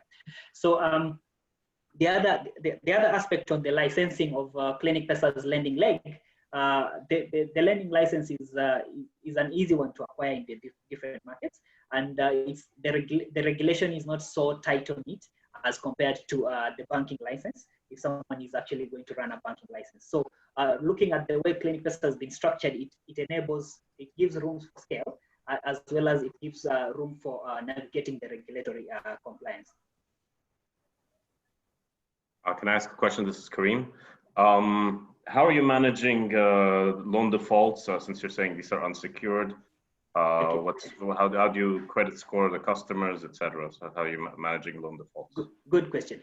So in our partnership with the telco, why we actually share with them our revenue is that one, they're giving us access to the mobile money transaction data. We understand that you pay utility bills, you send money, receive money, bank money using your mobile money account. So we get access to this data, which is almost 175 different data points on the data set. And this is rich data to actually help us understand whether you can be able to pay the loan or not. This is how we now pass this into our machine learning algorithm, which actually groups you into a risk level. And based on this risk level, we are able to apply business rules to determine how much you can be able to lend to you. And then the aspect of recovering the loan is that the second thing that the telco gives us is your mobile money becomes a collateral. Your mobile money account becomes a collateral. So in case you default, let's say it's past the 30 days, a sweep is done into your mobile money account and the money is recovered. So that is the contracts we have with the telcos. Okay, thank you. Hi, just a quick question, just to follow up on that front. In terms of your default exposure, are you saying that's the only form of coverage you have, or do you work with any underwriters? I think that's the first question. And then the second is around sort of talking to your COVID resiliency strategy going forward, just as we know banks and lending facilities are one of the most potentially heavily hit as this thing progresses. And so interested to learn about, outside of the telco and sort of peer-to-peer lender underwriting you've touched on, are there any other forms of protection layers that you look to incorporate into this model? And how do you see yourself remaining COVID resilient? Yes, a good question. Now, on the aspect of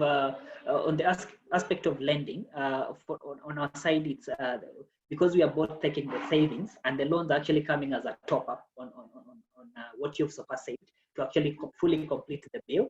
So first of all, to de-risk and give that aspect of recovery goals, it's that you must have, of course, saved some money. And you must, of course, be using some good mobile money for us to be able to give you to give you this credit. And then on top of that, what we are doing is that we're also looking to do the listing with CRB, the credit reference bureaus, so that that way it's actually much more easy to actually check whether the person has a different loan or not. Though the CRB here in Uganda is actually not that very big, that's why the telcos have created their own kind of CRB, whereby you check within the mobile money solution, within the mobile money platform. You don't have to go outside. Now, on the side of, on the aspect of underwriters, we are still talking to different insurance companies, and we see the best model whereby we're not hit on the side of the revenues, where we can still be able to underwrite these given loans. Great, thank you so much. Thank you, and I'm passing the word to the next startup. Its name is Redbird, and this is a digital daily risk factor check-in for remote triage. And Patrick, hi. Hi. Hi, everyone. I am Patrick with Redbird, where we enable decentralized health testing for chronic disease, traditional infectious disease, and now, of course, COVID-19. So before I join into our new COVID-19 product that we recently launched, a little bit about Redbird. We are a Ghanaian startup founded in 2018, focused on digital health and decentralized healthcare. Since August 2018, we have grown a network of over 200 community pharmacies who offer 10 different rapid diagnostic tests in pharmacies that are also supported by digital health tools, both for the patient and for the pharmacy. This enables patients to remotely monitor their health conditions and manage them without having to go into hospitals unnecessarily. And that's a huge importance right now, as you want to avoid any unnecessary hospital visits for your own safety, not just your own convenience and economics. But we didn't stop there, because even though that's hugely important, we realized we could leverage what we have and create a new product for health center management or health facility management during this time. Now, why did we do that? Because right now, health centers and health facilities have a huge problem. And their problem is that it's imperative that they remain operating at 100% capacity. But at the same time, their staff is at incredibly high risk for contracting, being exposed to, contracting, and potentially spreading COVID-19 throughout the facility to a point where they could no longer operate as a facility. At the same time, every day they have patients coming in who are of unknown risk. The staff don't know if this is a high-risk patient or low-risk patient, and they don't know that until they've now interacted with the patient, which is a risky situation. So what health facilities need is a way to identify risk factors for their staff and their patients before there's any interaction. And that's why we've launched our COVID-19 risk factor reporting tool for health facilities. So there's two parts to it. Part one is a daily check-in app for patients and for staff. Every day, patients and staff go in and they check in with this app. It's a progressive web app, doesn't require a download, report their symptoms and any risk factors associated with COVID-19. On the other end, we have the administration reporting dashboard. The admin at the facility can then look at all the reports coming in, identify potentially high-risk individuals, and target them for follow-up. This is their early warning system, enabling them to identify and isolate any potential case of COVID-19 before it can spread and overwhelm their facility. This brings a lot of different benefits to their facility. The first and foremost, it ensures the health and safety of their staff and their ability to operate. It also helps them identify high-risk patients before they arrive, so those patients can be greeted with the appropriate PPE in place already. And finally, it improves their patient engagement when the patients are not in their facility. And that's something that has huge value post-COVID-19 as well, creating that bond. But it's not just health centers. This tool could be used as economies reopen by any company that's looking to protect their staff and their customers by keeping a close handle on the health of their population. And I'm excited to tell you this isn't just a concept. We're already live in one health facility in Ghana, and we're looking to quickly expand our customer base and support many different health facilities and businesses. So, as I mentioned, once more, I am Patrick with Redbird, where we enable decentralized health testing, and I'm happy to chat. Well done, Patrick. This is impressive. How do you plan to scale, and what's your ask for funding? Excellent. So we are currently raising a seed round. We're in discussions with several groups and would love to talk to anyone who sees an interest in what we see as the future of decentralized healthcare. As we look to scale, there are three main levers of scale that we look at. One is, of course, growing the base of, say, pharmacies for our core test or health facilities. And that can be within Ghana, which is our focus right now, but also moving this into other countries. Nigeria and Kenya have very similar markets, very exciting. The second is how do we increase our patient base? And so that's where we're leveraging COVID-19 and the increased focus individuals have on healthcare to create a closer relationship with individuals and help drive them into our services. And then finally is how can we expand those services? We've created our testing system to be very modular. We use existing approved diagnostics, so we can find a new diagnostic, add it to our platform, put it through the pharmacies within a week if we really have everything popping, and expand that way. Thanks, Patrick. You dodged the most important question. Are you raising money, and how much? Sorry, yes, we are currently raising a seed round. We're looking at 500K seed round and happy to discuss more. American dollars, right? Yes. Thank you, sir.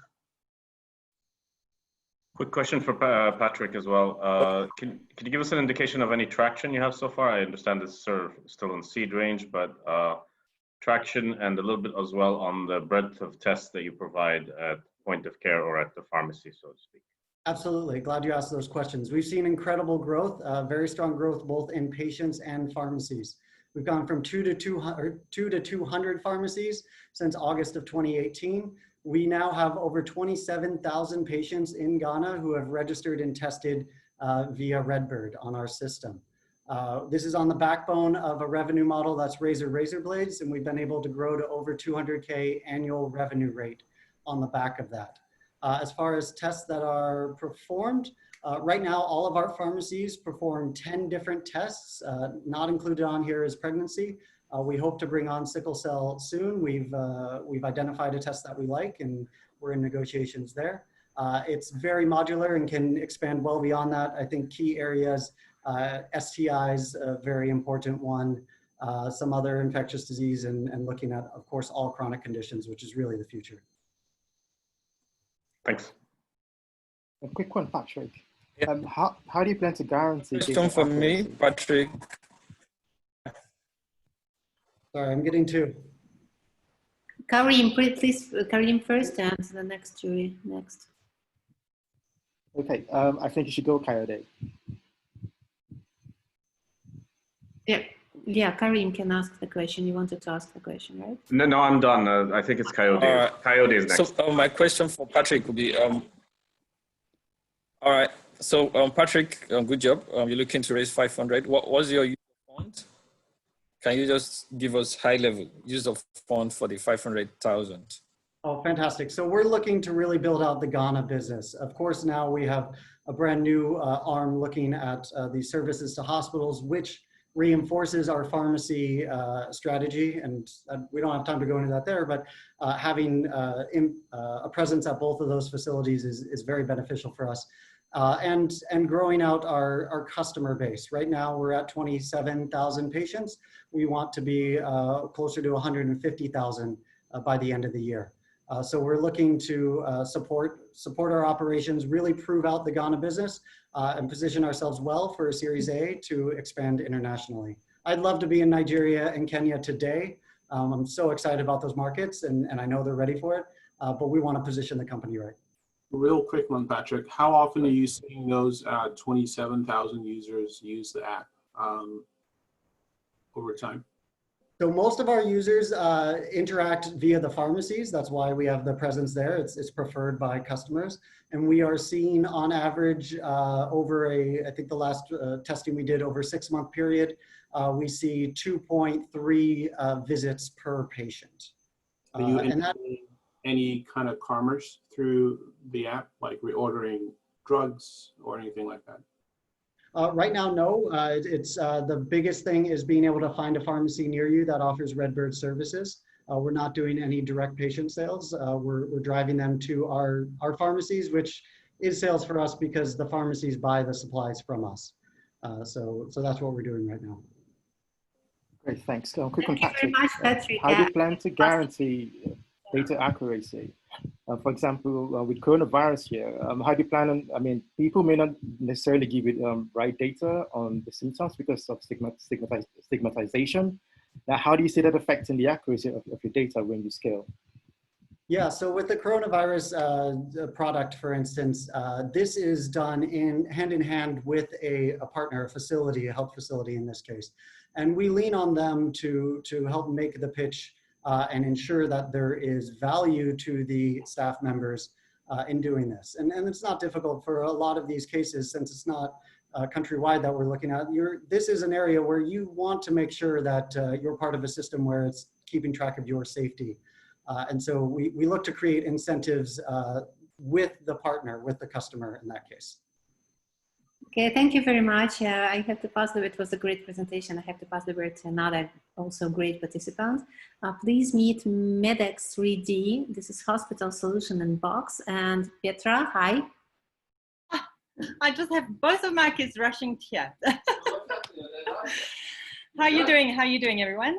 Yeah, great. Looking forward to your presentation. Thank you very much. Sorry about that. I'm just going to share my screen. There we go.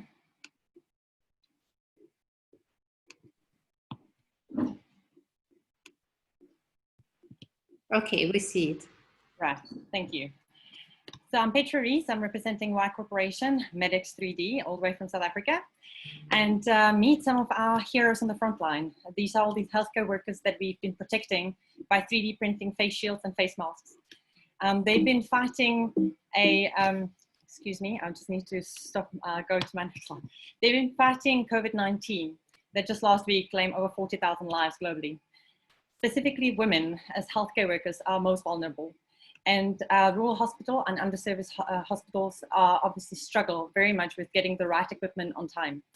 With that in mind, we started Medex 3D that allows, or rather looks at improvement of quality of healthcare system in Africa and beyond.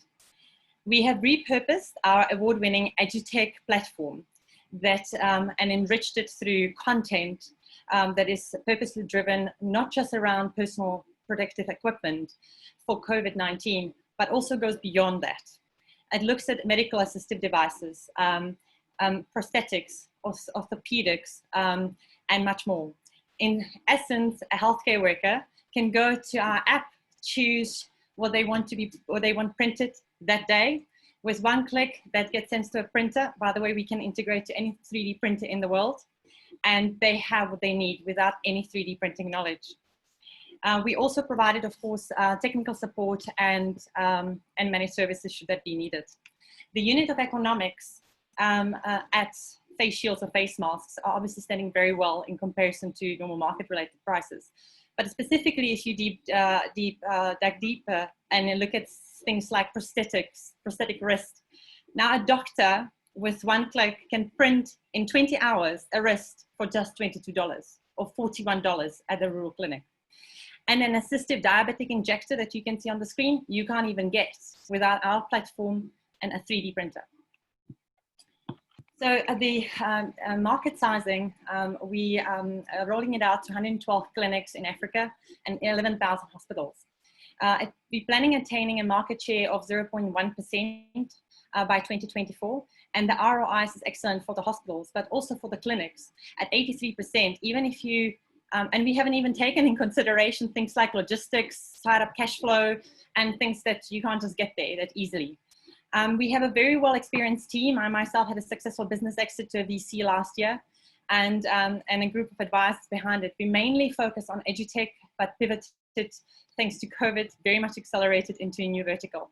We're planning on raising our first external round of $164,000 and with excellent returns. And we truly believe that we can change and improve the healthcare, not only in Africa, but globally. Thank you.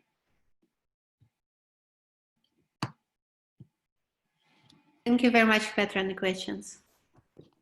Could you explain a bit more about how you calculate your IRR? Fantastic. So it's calculated based on a discounted cash flow. Obviously, we couldn't find any business that does anything similar to us. Our normal competitors will be your supply chains, your classic supply chains. So we couldn't just take a multiple of anyone that would exit or be sold recently. Also, a PE of revenue as a startup. So we couldn't obviously look at that, and looking at our educational business wouldn't be the right things either. So we based it on discounted cash flow. Got it. Thanks. Thank you. Petra, this is Jordan.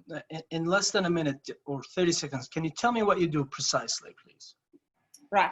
So we provide content, medical content that any healthcare workers can 3D print on a printer at their facility. Okay, thank you. Thank you for the clarification. So I need a mask, I can print a mask. I need an arm, I can print an arm. I need a nose, I can print a nose. Absolutely. And I'm not being silly, but that's, you give me the content this time and I can print it. Got it. Thank you. See, additive manufacturing has been always seen as being extremely effective at prototyping or printing specific certain devices. But with the disruption of supply chains, people are now looking at things like what else can we 3D print very cost effectively? And you could see that it's very cost effective. And this pie is now growing bigger, and we want to grab the most out of it, of it as well. Thank you. Hi, this is, sorry. You can go ahead. Yeah. Hi, this is Amin. A very quick question. So I'm just trying to understand whether you position yourself as a platform or your content is actually proprietary, because obviously whatever you print, the designs, etc., are complex and require a certain knowledge or industry know-how. So where exactly do you position yourself? It's a very good question. So we are a platform, and we basically integrate, we connect, we want to work with the best 3D printer that gets developed tomorrow, for example. We have our own proprietary designs. Also, we can create designs for other doctors, hospitals, and we can work with designs that have already been created. And our platform actually protects the IP, and that's the biggest challenge in 3D printing, is that the moment, you send a file, you can kiss goodbye to your IP. So we basically solve for that problem. Okay, thanks. Petra, we know that how many hospitals do we have in South Africa that are currently using your product, and are there any other countries, other hospitals in other countries that are using your product? Thank you. So I can just add to that because it's quite related. Have you mapped, call it 3D printer shops that could potentially be using your solution to provide services for hospitals? And how big is sort of like that network? Right. So by the way, just additive 3D printing last year was $14 billion in America, the value. South Africa is obviously much smaller scale. We have done the market sizing locally, obviously for the 5,000 hospitals. There is I can obviously even send you, we've done a whole market sizing mainly for around South Africa and Nigeria. From there, we proportionately kind of scale it and made some assumption in certain African countries because some of the data is not available, but specifically looking at clinics, private clinics, government clinics, and rural hospitals. There are, just to the other question, how many 3D printing companies there are. So thanks. Because of the COVID-19, actually the 3D community came together fairly well. It's been mapped out that there's anywhere between 200 and 600 printers available, but that's also ranged from hobbies to industrial 3D printers. Very interesting topic. I sadly have to interrupt you because we have the time in hand. Thank you, Petra. It was exciting to know that you can print even a nurse. So 3D printer, whatever. So another startup we're going to have today, it's Nadia by Regis Health. This is like a kind of telemedicine. And please, you're welcome. Hi everyone. When was the last time that you had a cough or an itch and you really were in a hurry, but you couldn't really go to the hospital clinic? Well, Nadia is exactly the answer to that. You can connect with a doctor immediately after you sign up within 2 to 3 minutes and get your diagnosis, get your prescription, and have a PDF ready so you can actually go to the pharmacy and get your medication. And now this is even more than ever important in the fight against COVID-19, where we're actually trying to get people to focus on staying home and social distancing. This is Paul. He's your typical millennial, and under normal circumstances, when it's not COVID-19, has actually like issues where he does not like going to the hospital or clinic because he's going to waste 4 to 5 hours in the hospital waiting time or clinic waiting time rooms. And as a result, he ends up self-medicating, going via traditional medicine, or calling up a friend or family member who's in the medical profession and getting a diagnosis that way. And as a last result, he ends up going via walk-ins. During COVID-19, he doesn't even want to go to the hospital and clinic because he thinks he's going to go get COVID-19 because the hospitals and clinics are now a real risk of contracting COVID-19. The basis for our solution is because of the fact that the doctor to patient ratio is quite unequal. There's, for every 1 doctor, there's 6,000 patients here in Kenya from our research, which is more than 5 times the actual recommended number by the World Health Organization, which puts the number at 1 doctor to every 1,000 patients. Currently, we also found that there's over 700 doctors that are currently underemployed. In fact, from some like social media and also like in the news, you can see probably the number is even like getting up to 3,000. But for what we know from our research, it's over 700 at the very least. Now, we think these doctors can be put to use. And the problem that we've identified is that long waiting times in hospitals cause people to lose on average 4 hours in timely medical intervention and productive hours while there's a supply of doctors that could address it. This is even critical when you think of COVID-19 because now we're actually not just saving the patients, but we're also saving the healthcare workers from contracting it from the patients in case they are positive. Now, Nadia is an automated personal assistant similar to Siri and Alexa that provides access to quick medical attention remotely via web and mobile. It's very easy and very straightforward, and the user can actually connect with a medical professional through chat, audio, or video, and be able to be seen within 15 minutes and have their diagnosis for non-urgent primary care. We do not focus on specialist care. We do not go for emergencies. We just focus on the things that people usually put off. And this is even more profound in this climate where people are basically having their appointments for outpatients canceled. Our goal is to be the default solution for non-urgent primary care across Kenya and across Africa. What we do is we save people time, money, and we reduce the walk-ins. And for the doctor, we are able to efficiently manage their time, get them an extra income, and reduce their workload. And again, because of COVID-19, we're able to make sure that people can social distance responsibly and the doctors can be safe in terms of like diagnosing their patients. We charge currently $3.50 for every consultation through Nadia. We've significantly brought this down because of COVID-19. We want to get as many patients as possible to be seen. And we are in a very good market, especially before COVID-19, but especially because of COVID-19. And our market sizing is based on a bottoms-up approach where we took into consideration the internet penetration, the population, and the estimation that people fall sick at least 3 times in a year. And that put us at an entry market value for $60 million at Kenya, service addressable market $2.2 billion in Ghana, Nigeria, and Kenya, and $18 billion across Africa. But again, this has profoundly changed because of COVID-19. And we have competitors who doesn't, but we love the fact that people are coming in and making a difference across the digital health space. And the main thing that we actually are focused on is being convenient and as affordable as possible. So the key differentiator for us is that we are a PWA or progressive web app, so people don't have to download and waste data. There's so many apps that people download, so we focused on that area. And at the same time, also non-urgent primary care.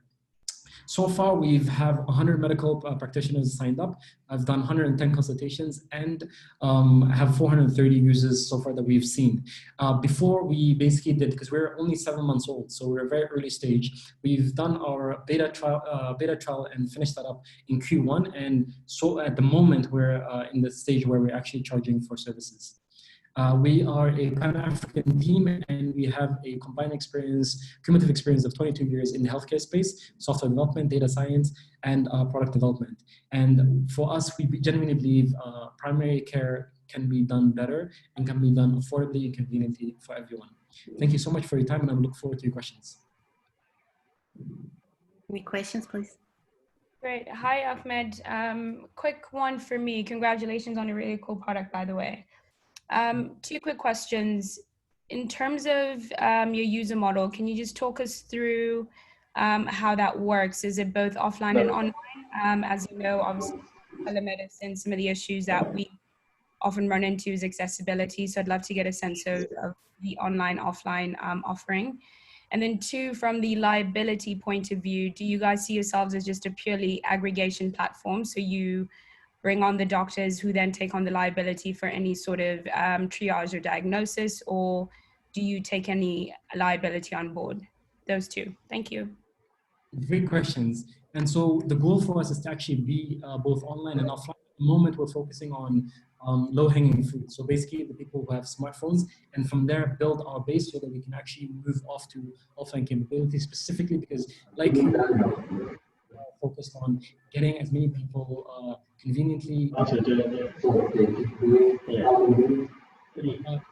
to actually connect with doctors, even if there's no facility or clinic near them.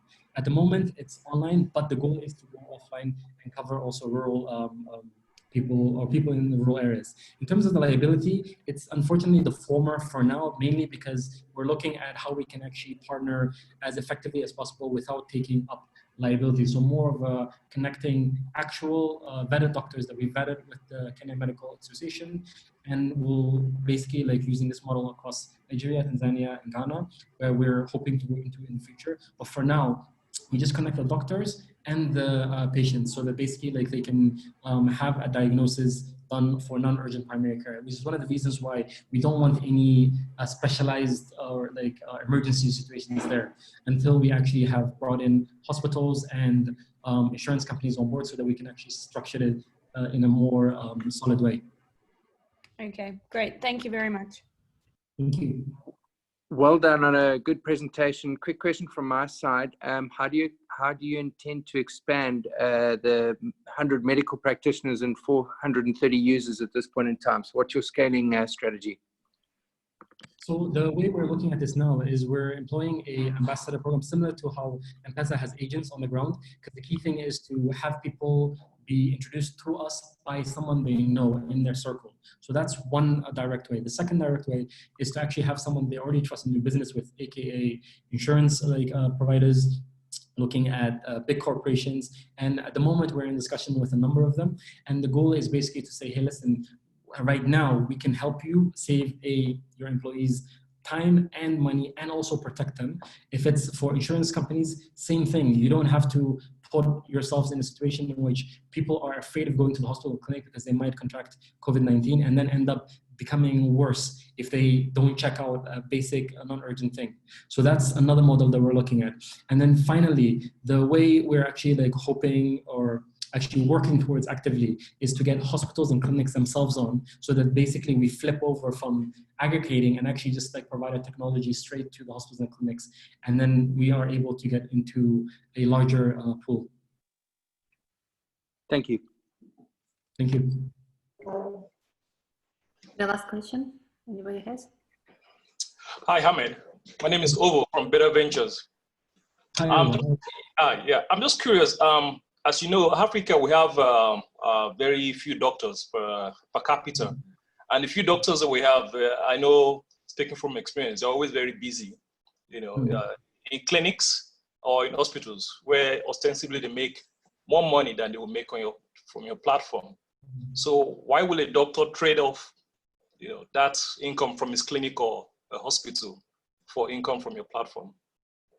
That's a great question, and genuinely, that's the question we were trying to answer in the first couple of months. And it turns out actually, people are underpaid at clinics and hospitals. It turns out a lot of people don't want to actually go to the rural areas, and they actually want to be able to stay in the city, which then means they're competing with other doctors for the same clinic spots. And as a result, our solution actually makes more sense. In fact, just recently, we had one of our doctors in Mombasa say, actually, he would love if we could actually do more of this, but then specifically targeted at the rural side for specialists. And we said, actually, we're coming, but first, we're looking only at non-urgent primary care. So it's not just that normal doctors are coming to us, it's actually they're now asking for specialists as well. Thank you very much, Ahmed. And I have to pass wonderful presentation. I have to pass the word to another participant from Egypt. The project is called CHIPS, Clinics and Hospitals Integrated Patient Services. Hi, Mina. Hi there. Yes. I hope you are doing great. Okay, sharing my screen. Okay, first I would like to introduce myself. I'm Mina. I'm originally a pharmacist. I have conducted an MBA. Now I'm business development in J-Technology. And in J-Technology, we have created the SHIPS. SHIPS is a clinics and hospitals integrated patient services. First of all, let's introduce J-Tech and understand what we are doing. J-Technology is a combination between developers and the physicians. We develop the multiple healthcare solutions that turn healthcare into a better place. Our orientation is directly towards digitalization. Our history, we started from 2015. We served the SGH, Saudi German Hospital in Cairo. And then that was our first client. After that, in 2017, we started to grow. In that time, we served 3 major hospitals. After that, in 2020, this year, we have a new approach, which is SHIPS, a new modified software of our PMS, practice management we use in hospitals. But SHIPS is dedicated mainly for polyclinics or clinics or small clients. Then we are orientation market leader in 2022 to be a market leader in Egyptian market and invading African. Currently, we are serving over 100,000 patients. Some of our crews, as I said, we are mainly physicians or developers. Okay, let's start about chips specifically. Why would we do something like this? Our main problem here is that the healthcare sectors as providers depend on manual patient records. I mean, they keep the records in files. They keep there is a problem in waiting issues, problem in the patient analysis, their own business, etc. That's why we developed Ships. Ships is a practice management software, complete cloud-based management. It have a lot of modules, including reservation module, appointments, inventory management, patient files, patient billing system, combined to X-ray machines or etc. Can generate reports and check quality surveys. We can send an SMS or WhatsApp to check a survey. In addition to Corona, that's why we use Ships. We developed telemedicine just about a few weeks ago, and physicians now can be contacted from anywhere who's using any device. We can use more than one physician in one device on one location, apparently everywhere on the world. Our main direction now is that we need our competitor analysis, that we are more affordable than any of our competitors, behind plus that we are fully integrated system. We seek fund around $300, which equals around 5 EGB millions to spend on marketing activities, some social human resources, and some product enhancement. Thank you. That was very fast. Can you go any faster? No, that was well done. Can you touch a little bit on your traction in the last 6 months or so, please? Okay, regarding 2018, 2017, starting from 2017, we were starting to do some loss. In 2018, we started our due time. And starting from 2019 and to 2020, we started to make a profit. Till now, we made over 100 successful transactions. And regarding the last 6 months, we already have our sticking clients that we are in contract. We have launched our ships in around more than 12 clients regarding the last 6 months. What was your revenue last 6 months? We generate around 60,000 EGP per month. You can multiply it, so it's equal around 180 US dollar or 180,000 US dollar. You mean 180 a month?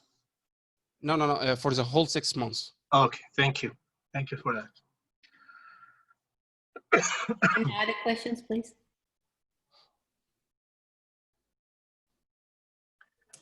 Do you plan to scale outside of Egypt?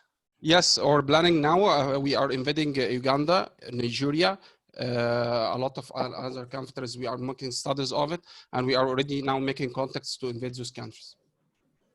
Got it.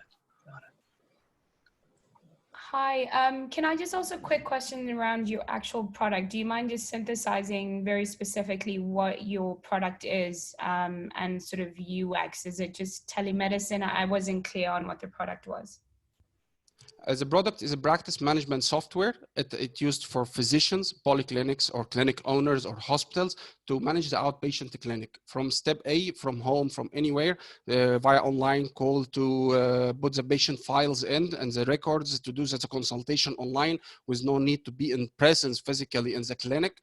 You combine the analysis of this clinic, of this patient, or the clinic data, whatever history, patient history, medication, prescription, billing technique, inventory, everything that you could use to manage your clinic. If you are a physician or a polyclinic or an outpatient clinic owner and hospital owner, you could use this system to manage everything around, from your patient to your employees, your files, etc. Great, thank you so much. Okay. Thank you, Mina. It was great. I'm passing the word to the next startup, again from health tech. So Valvis Health, a platform providing access to health services in real time. And hi, Will. Hello, good afternoon. Just a minute, I will share my screen. Yeah, we're looking forward.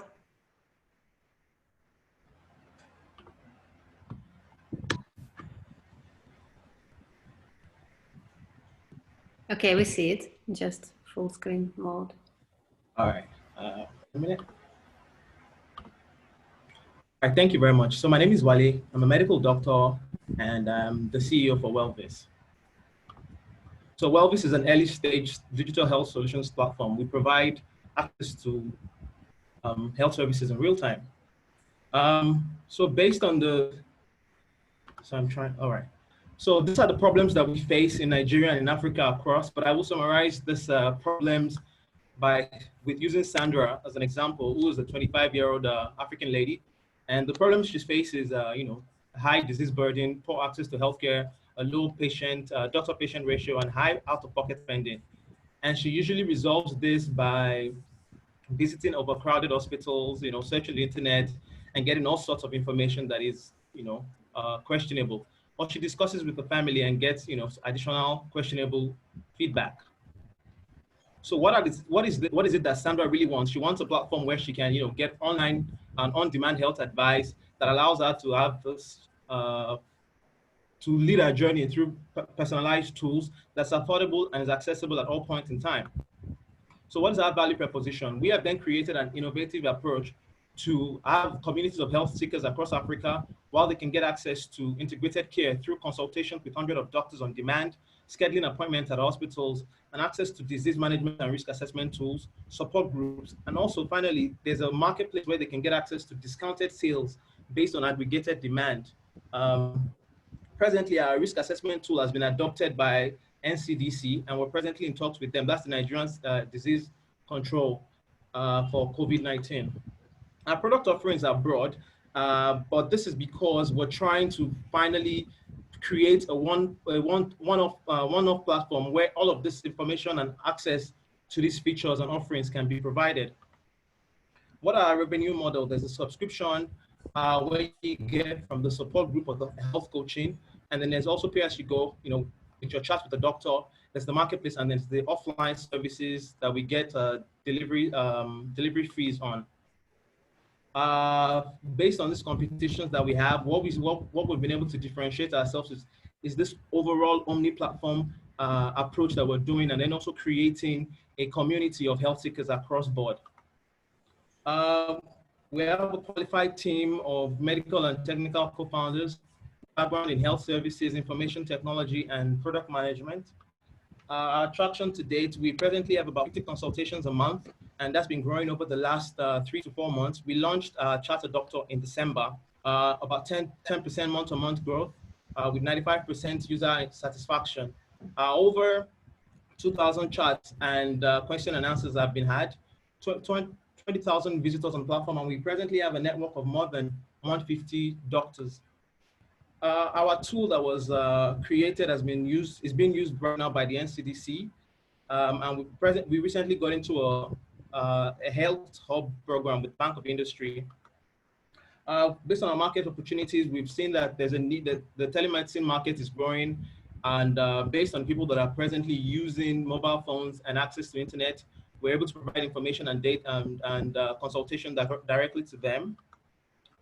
Funding need at this point is 150,000, and we intend to use the fund to grow our B2B partnerships, corporations, insurance, banks, and also to optimize the Wellvis platform and the technology so that we can increase our capacity and the features that we offer to power online and offline advertisements.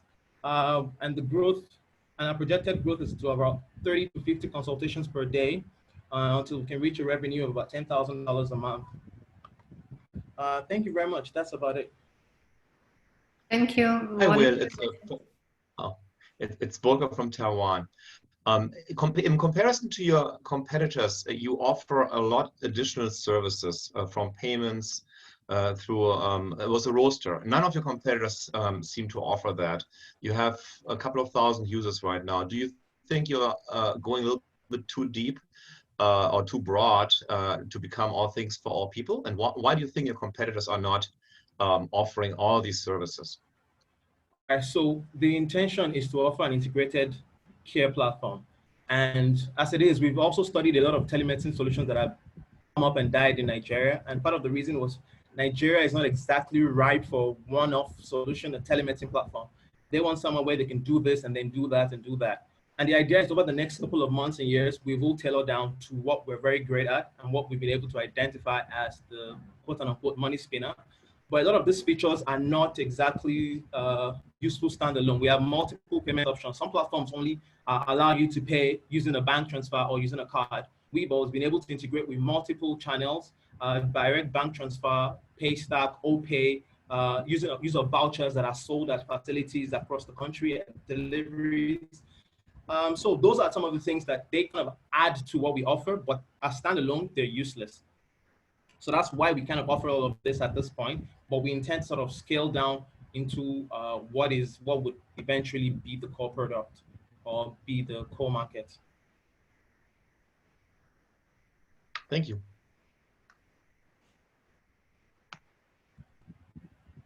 Any more questions?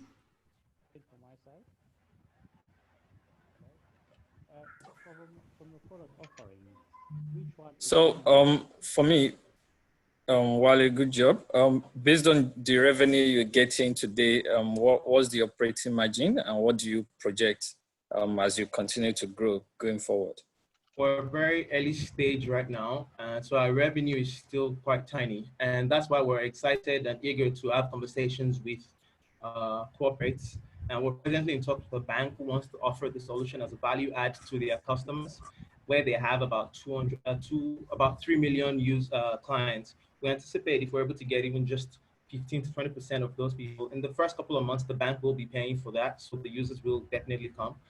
So the idea is to sort of just rack on some of those numbers, get insurance platforms to get on the get insurance companies to get on the platform, and the banks as well. So yeah, that's what we're looking at in terms of revenue. And because outside of our telemedicine platform, we also do disease management and risk assessment tools. We offered our solution right now to NCDC for free. But over the next couple of months, we're having conversations with pharmaceutical companies who want to offer diabetes management tools to people that buy their drugs, who can get a scratch off of the drugs they buy to use as to access the platform. So there are a number of ways that we're looking at. It's just that over the next couple of months, we will have to come down to this or that and where we're going to be spending a lot of our energy to kind of promote. Thank you very much. And you're welcome to ask the questions offline or in chat. And next startup, we have left 3 startups. And the next one is Wellness Health, a platform providing access to health services in real time. And please greet. This is Wellness Health. So we're just wrapping up with Wellness Health. Yeah. So, okay, it is Tira Robots. I'm sorry. This is Tira Robots, Industrial Robotic Arms, and Vasim right now. Yeah.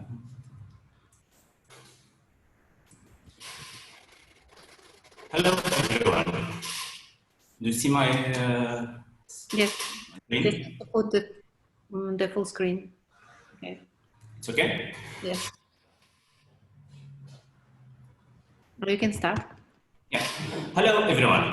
I am Wasim Ahmed, the CEO and co-founder of Tira Robots.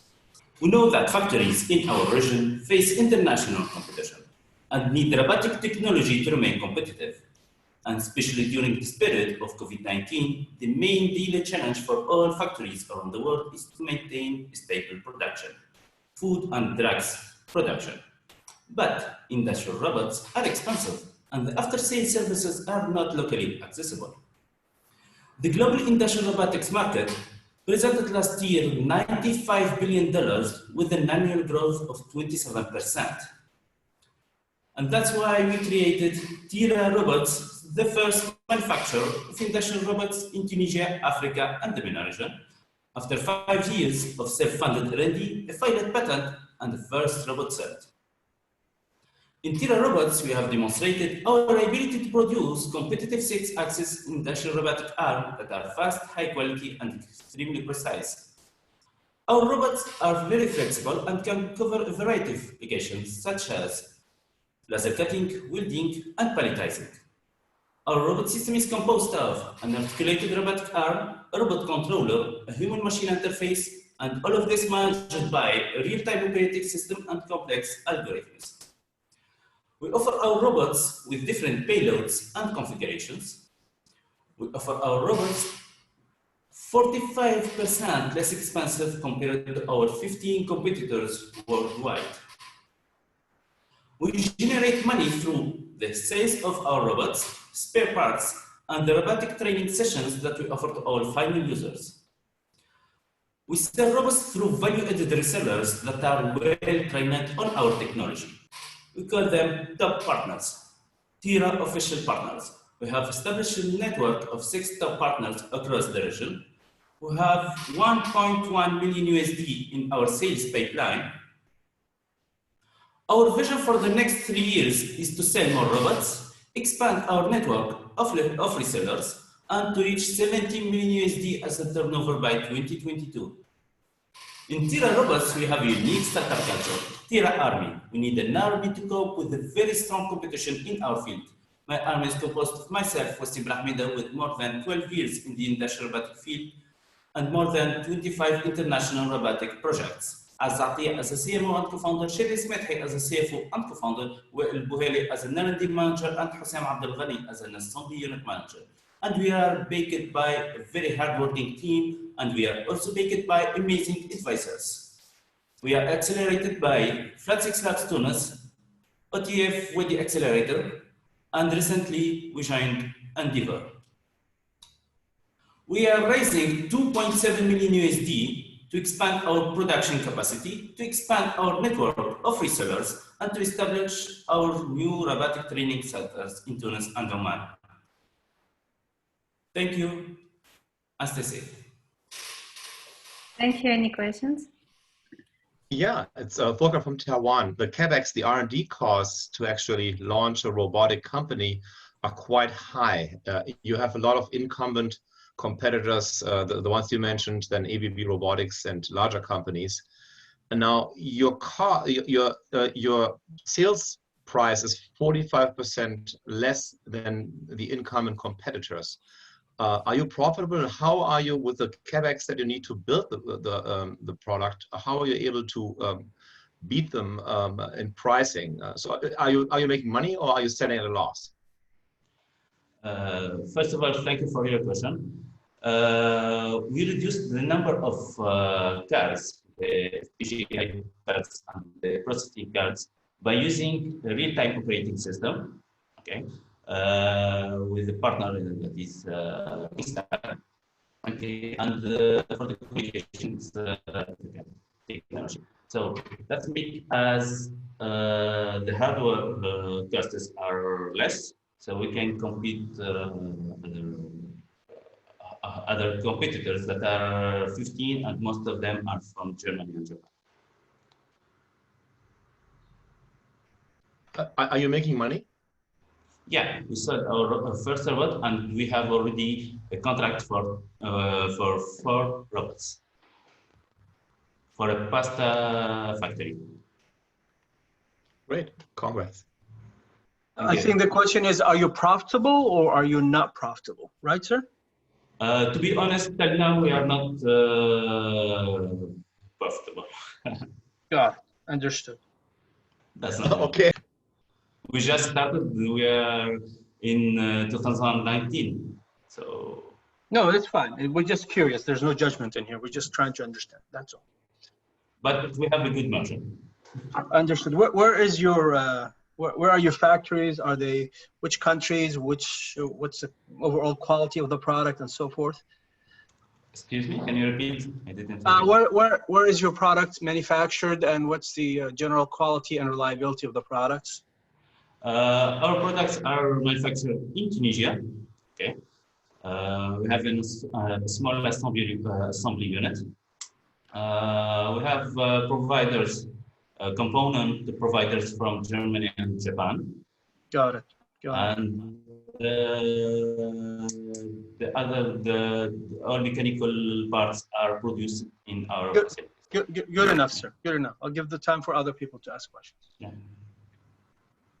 Just a quick question. So why do you, I mean, again, it's a follow-up on the cost issue. You know, you say you'll be able to sell at 45% less. Does it cost you 45% less than any other robotics company? Yeah. What drives the significant cost advantage? You obviously don't have the scale of some large-scale producers out there, nor the access to the parts in Tunisia. So I'm just curious, or are you just selling at a lower profit margin? Thank you for your question. That's an important question. Already we have a margin on selling robots 45% less expensive compared to other competitors. And the most important part of it is it's more software than mechanical parts, means that then embedded system parts, means that our robot is based on a PC, an industrial PC, so industrial computer. So and it costs less compared to using cards on controlling the robot. So in our robot controller, there is only a drive for servo motors and servo motors and a PC, embedded PC that is running a real-time operating system. Many thanks, Wasim. And I'm going to pass the word to another startup. But before that, I would like to announce for the guests the opportunity to vote again. So not only juries can vote today, but the guests can vote on our website with putting likes or dislikes for the startups they like. So you can influence who will be who will be chosen as the startup who guests like the most. Liked the most today. And the last startup today, not the last, the pre-last one, is the Cure Ticket. It's a facilitating electronic prescribing and engagement. And please, Ahmed, are you ready to pitch?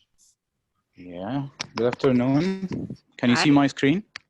Yeah, we're seeing your screen. Okay. Hello, everyone. My name is Ahmed Amin. I'm the co-founder of Cure Ticket. In 2012, my daughter suffered from a bleeding disorder. Ahmed, can you put on the video, please? We need to see your face while you are pitching. Okay, you can see me. Sorry. Yeah, because I was looking for your window.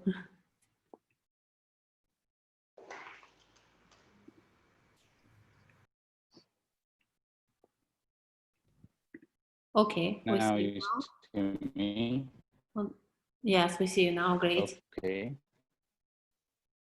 So in 2012, my daughter suffered from a bleeding disorder caused by unsafe combination of prescribed drugs.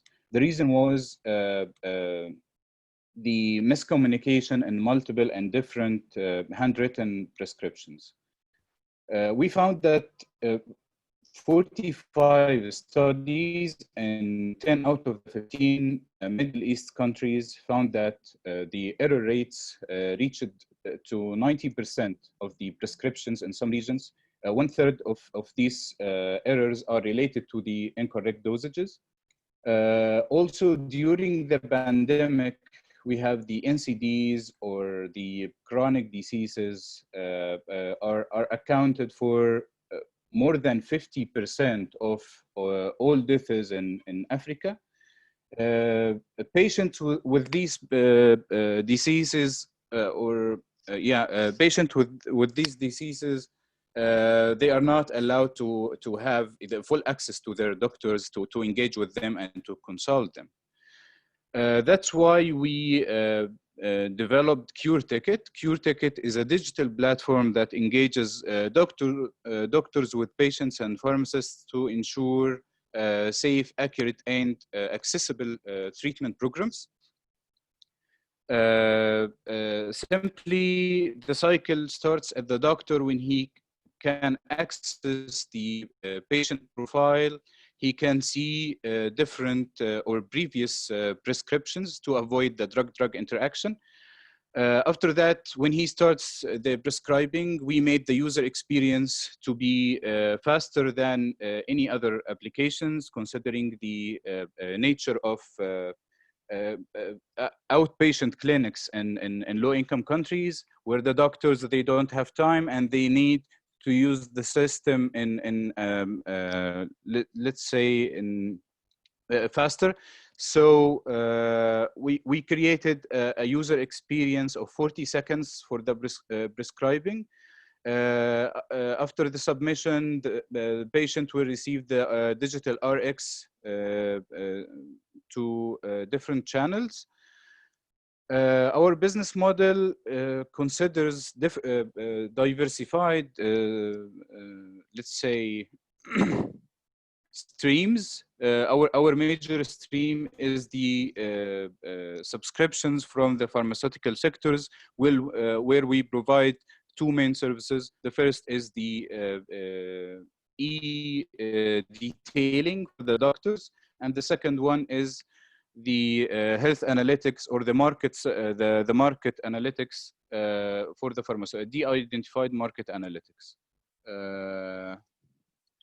Our addressable market in Africa, we have a population, you know, more than 1 billion of population and more than 700 million of internet users, where the pharmaceutical market size was estimated at 25 billion. So our targeted users, let's say the 700 million. This is the total addressable market. The founders behind CureTicket, myself.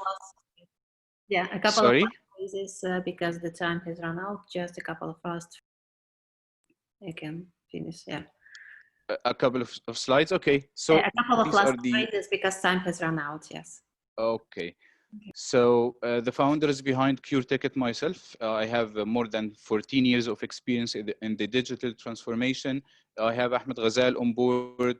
He has the PhD degree in communication and media from the University of Auckland. And we're asking for 150 as a pre-seed investment to be able to onboard doctors and market for our and do the marketing activities. It's worth mentioning that we have now more than 50 clinics in the pipeline. Thank you. Thank you very much. Questions? Please, Judge Karan, go ahead.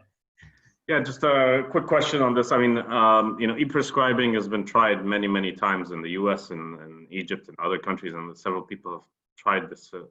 Doctors seem to continue to be resistant to this, to these kinds of solutions. Do you have any unique approach to onboard physicians and get them onto your network? Again, time is obviously one of the issues, and adoption of technologies when they're in the point of care, it messes with their workflow typically, and that's part of the challenge. So what's your thoughts on that? Yeah. I agree with you that e-prescribing is the main challenge. However, we studied the cases. We have digital RXs in the US, where the adoption rate is about 70%, 40% in the UK, more than 90% in Europe.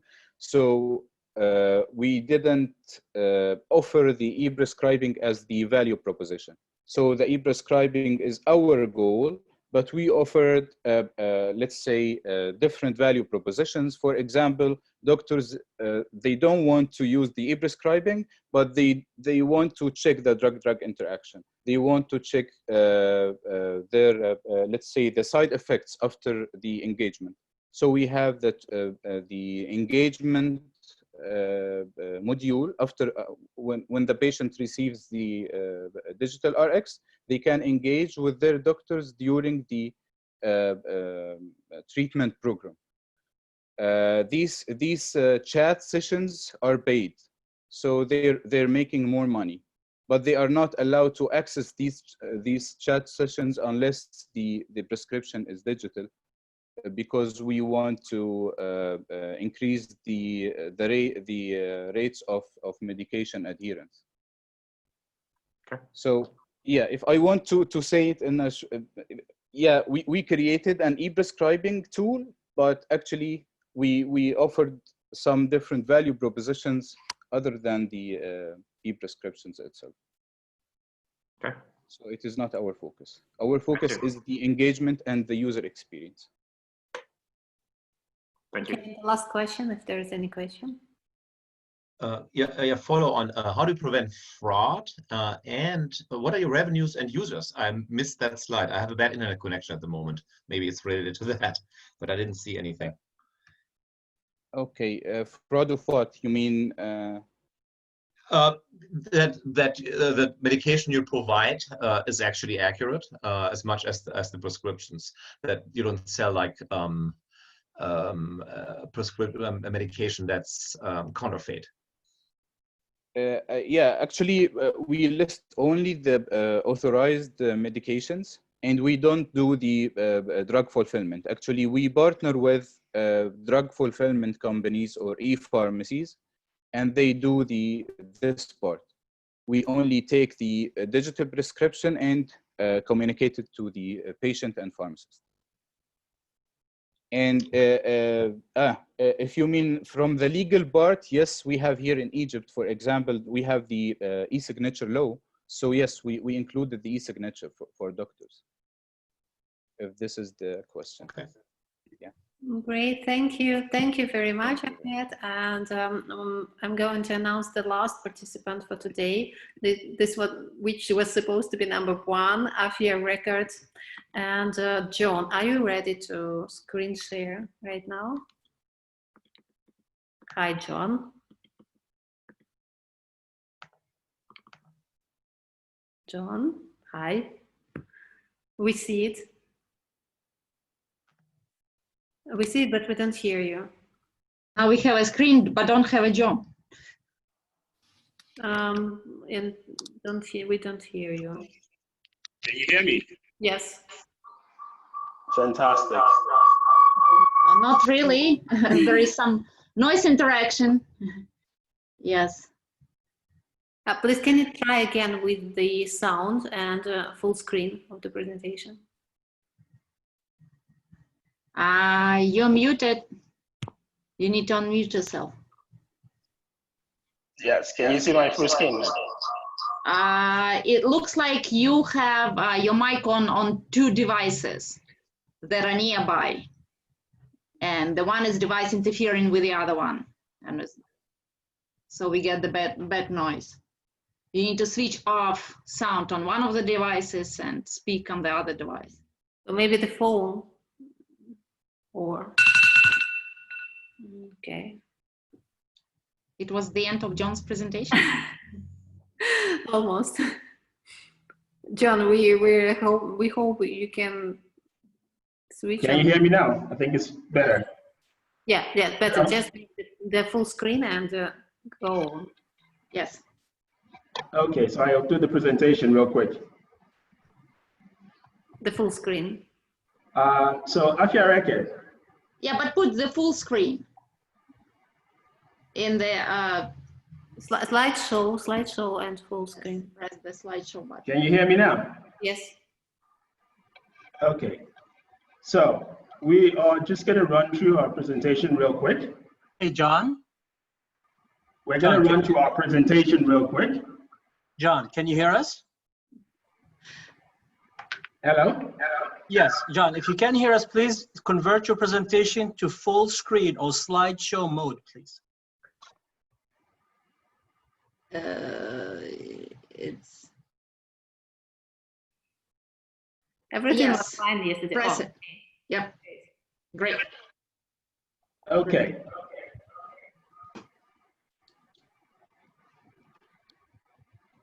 So Afia Record, basically everybody has talked, but I'm just going to talk about 3 very simple things: data, and data.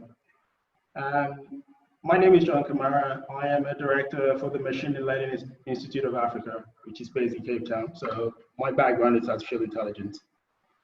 What we do is we provide a solution for consumers to be able to store their health record. And that is basically because it's a problem that I had in the beginning, and I was solving a problem just purely for myself. So the idea is the biggest problem in Africa is the fact that most people have no access to their health data. I grew up in Ireland. I have access to my health data. But in Africa, a lot of people have 0 access to their health data, and effectively it leads to death of people. So how do you manage that problem in societies where you have very little access to the internet and very little communication, and also medical institutions that are not connected? So we built Afiareka to solve our own problems, first of all. Access to data in the same one place. By having access to data, we can actually help people provide better medical health care for themselves. And also we can actually allow health professionals to save more time and be able actually to access data to be able to treat the patient. And at the back of all this, we then have what we call keywords. And we're very passionate about keywords. We use keywords to basically augment the reality of life. So using the same keywords, we're able to understand the correlation between the patients as they store their data. We're able to help the health practitioners actually understand what the data means so that they can see them quicker and faster in efficiency. And at the same time, institutions who buy our product as well are able to actually manage patients who are actively sick. And in a nutshell, that's what we do. That is our first goal. Our mission is to allow consumers own their health data and use it to access healthcare anywhere, anytime. At the same time, allow institutions who deal with actively sick people, actively sick patients, to be able to manage them in real time using our application, our USSD, and also our web platform. And as you can see how we connect the patient to the institution and also to insurance. And obviously our ultimate goal in this whole process then is to be able to use health education as people share that data and able to share it with their health practitioners, and also provide health education for them as well, and use that health education by funding the people with incentive from providers who actually are looking to provide digital health education for them to give accuracy of data and use that to actually purchase insurance for them. So we want to help about 1 million people actively buy insurance without ever having to pay for it, or by learning health education. That's simply what we're trying to do. And that is our first goal. And our second goal is then to become the largest digital health insurance in Africa, because we understand data, we understand the data of the consumer stores their data, and then moving forward, also our third goal over the next 5 years is then to become the largest genome trial labs in the continent. That is basically our goal. So using AI and data from the consumer, from the institutions, and the health worker, we're able to achieve this. And then we raised our pre-seed funding in the US from doctors in September when we started building our product. And in between that, COVID happened. And because we were already building an AI model that big focuses on keyword, allow us to do a lot of geo-mapping and manage outbreaks, we were actually able to respond to the COVID issue, which is the only reason why we're involved in COVID, but we're actually a healthcare company. So with that information, we're now able to help organizations, counties, and also governments to actually heat map symptoms around COVID, also heat map potential outbreaks of COVID based on patient and health worker interaction, and at the same time use that data to be able to actually manage the emergency, and use all that data then to also manage actively people who are vulnerable sick. At the same time, use the same data to be able to actually train their health workers in real time without them actually never having to come to the same place, basically defeating the idea of social distancing. And so that's basically our data platform. So what we have is an app, a web platform, and also a USSD. So the USSD basically for everybody else who does not have a phone, that actually has an application model there. And the web platform we give to the counties, and also we give to the organizations. We are a pre-revenue company because we just literally started when we raised our seed funding. We were supposed to launch in July. We fast-tracked our launch because of the need to support. At the minute, we're partnering in Kenya with 5 counties where we're launching tomorrow. That's why I've actually been really busy, because we're actively launching tomorrow with Telecom, which is the 3rd largest telco operator here, and also 5 of the major counties in Kenya and a number of hospitals. And we're also launching with the Mission Clinics, which is over 460 hospitals of Catholic nuns. And what we're doing is also, we have a huge social impact part of our business. So basically means we're gonna help a lot of these we call mission hospitals, which are run by nuns, to actually provide this platform without actually charging them. Now we've got partners who are going to pay for that. So this is really what we do as Afia Record. Our go-to-market strategy is actively dealing with organizations that deal with patients who are actively sick that they want to manage. I'm sorry, just a couple of last phrases. Yeah. Their health data, and effectively everybody else. So everybody else is what we call a passive user. And those are our primary users. Our revenue model, very quickly, is basically we license our platform to institutions and partners and to counties. We also manage insurance projects for our insurance partners who are using our platform to map their data consumption by the users. And at the same time, we then do a lot of advertising models with pharmaceutical companies who use our platform for research. So we have a few clients already pre-launch, which is a very good thing. So we will be revenue generating before we actually launch. Thank you very much. Okay, we have the time just for 2 questions and for John, and then we will proceed to the final round. Yeah, so my question is, how much do you need and what do you need the money for? I'm not sure that came out in your presentation.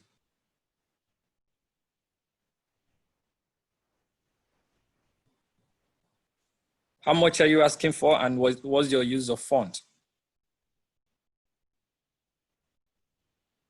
I'm not sure he can hear us. I can't hear you. Yeah, or we cannot hear him. No, I can hear you perfectly. Yeah, I said, put on your camera, please. I think So- we switched on the camera because of the echo. So because of multiple devices. Okay, we see you. Yes. Yeah. So we're looking for $1 million. We already raised 3,000 pre-seed, and our use of fund is for our technology to continue to develop our tech and also to go to market and be able to generate part of our revenue strategies. And also we're building an AI model within the lab, within our platform as well, to be able to enhance that. So go to market, increase our resource strength, and also improve our capability to actually model data using our artificial intelligence, which we call Stella. That's what we're using the funds for. Hi, John. Congratulations on solving a really interesting and critical problem. Quick question on my end. In terms of your AI model, you know, how many data sets or data records have you guys trained it on, and how many do you think you'll need? Is it in the hundreds of thousands, in the millions, before you can actually monetize some level of insight or productize around it? Thanks. Super cool question. First of all, on the monetization part, because we're actually licensing our platform to hospitals, NGOs, insurance companies, so we're already making money. So even without going deep into our AI models first, and also the insurance model on our platform also allows us to share premium with insurance companies, because we actually have the second largest insurance company in Kenya come to us yesterday because they're going to layer their smart card on our app because they need that data of the consumer. Now, to answer your question, we will basically be modeling thousands of data sets. We've already started with quite a couple hundred data sets in terms of what we need to train. And the idea is to do correlations between different types of diseases. So I call it COVID meets HIV, COVID meets Ebola, Ebola meets diabetics, diabetics meets patients who are actively suffering from Down syndrome or mental health illnesses. So we're looking consistently to model these different types of data sets. But because of COVID, we basically built a very small model in our platform that allows us to deal and help the government on this COVID issue. But going forward, we're looking at specific disease types that affect the African continent a lot. So we're focused on malaria, we're focused on diabetics, TB, HIV, and cancer. And we are partnering with one of the largest cancer companies in the US to actually run programs on our platform for about 500,000 women over the next 6 months. Fantastic. Thank you so much. Okay, the very last question and short one is if anyone has. If not, okay. Thank you very much, John. And thank you very much, all the participants. Now I asked the judges to check their voting if they have put the marks for all the startups. And in case you would like to reconsider, you still have like 1 or 2 minutes to reconsider your marks. Just go through all the startups. And in 1-2 minutes, we will finalize and close the voting, and we'll announce the results. In the meantime, I would like to pass the word to, again, to Alexander Soroka, to the founder of Startup.Network. Alexander. Thank you, Marina. Thanks really to every judge who came today to this battle, because it's very important probably to support the startups which are going to fight Corona-19. And in a few minutes, we'll have results and we'll know our winners. And really everybody, every startup will have possibility to see the results, the average score on our event page. So if you go after, yeah, Marina will publish the results.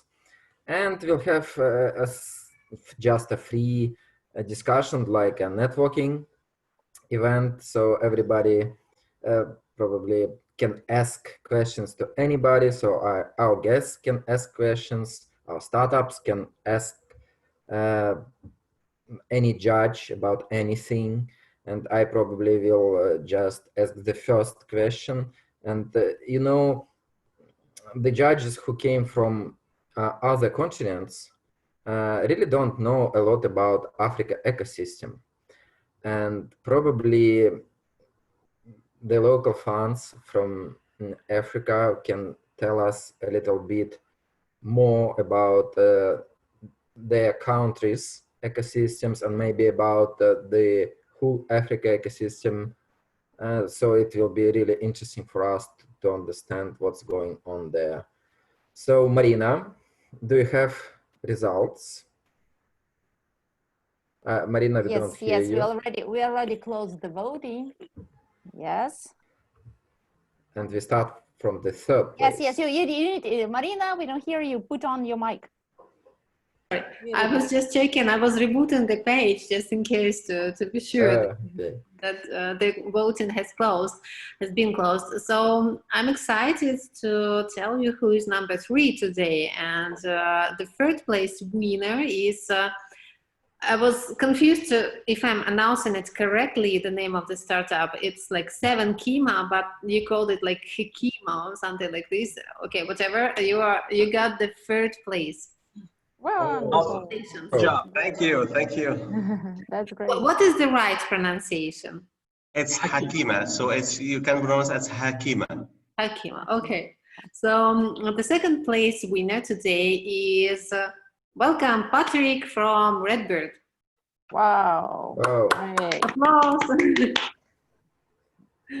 Patrick. Thank you. Okay. Yeah, I'm excited. Very. Okay, and the first place winner today is Navak Scientific. Oh, congratulations. Oh, so much. Oh, yes. Congratulations, Omar. Great. Great one. Yes. Start packing. Congratulations. We are going in July to Silicon Valley. So Omar, and you can just, your comments. Okay. So, of course, I have to thank everyone for their support. This is more of a responsibility and accreditation. We have to meet everyone's expectation. I just wanted to say something. Usually you wouldn't find a lot of hardcore science-based startups coming from Africa. So I really hope this sends a message to the scientific ecosystem in Africa that you guys can turn into entrepreneur and bring a lot of value. I'm always sad to say our engineering community in Africa has preceded us, technology has preceded us, scientists are lacking behind. So I hope this sends a good message that we have the support of investors. And if it is not the time now with the COVID-19 pandemic for scientists to step in, so when would be a better time? So I'm really happy with this accreditation. Thank you, everyone. Thank you very much, Omar. And we still have the results of the voting of our guests. And I would like to introduce Lilia, who was helping all the time for co-organization of this battle and was contacting with many juries and startups. And I would like to pass the word to Lilia, and she will announce the voting results of the guests. Hi, everyone. I really appreciate that you are here with us today. It's like a big deal for everyone. And I already checked the results, and we have the one startup who will get the audience award. And as you expect, maybe, this startup is Hakima. Wow. So congratulations. Double winner. Great. Yeah. That's Sounds great. great. It seems like really our audience hear you and really want to help you to get something more and to change. What's there? Oh, congrats, winners. Thank you so much, actually. So I'm very happy to have two awards. One is about at the third place, and one about the audience. Thank you so much for this. I'm very happy. I can't describe my feelings. Thank you so much. Great. Wonderful to have you. And can you tell us a little bit, judges, about the African ecosystem? What about startups and VC industry on your continent? Like the official part is over, so we have networking part, yeah. Exactly. Happy to speak about Egypt. I don't think I can speak about Africa, but I can speak about Egypt. Well, Egypt is in Africa still, right? Yes, but it's only one country, not the whole. Africa is many, many countries. Yeah. We're not one country, we're many, many different countries. I can speak quickly about Egypt. Egypt, I think, probably officially as an ecosystem, probably started in 2004 with the Egyptian government actually launching a VC fund, probably the first VC fund in the region that was actually government money. That, my partners actually in Algebra Ventures were the managers of that fund back in 2004. So it's gone for a while. I think and we have sort of an ecosystem, but the real spark in the ecosystem probably happened after 2011, after the Egyptian revolution. There was a lot more empowerment among youngsters to build new businesses and sort of seeing that there's so much potential to take things into their own hands. And since then, I think we have a pretty strong incubation platform. There's probably 9 or 10 different incubators in Egypt, or accelerator incubator ones, as well as a network of government sponsored incubators in all the 24 provinces of Egypt. So we built up a decent sort of at the level of the incubator level and accelerator level. I think where we have some challenges is with angel networks.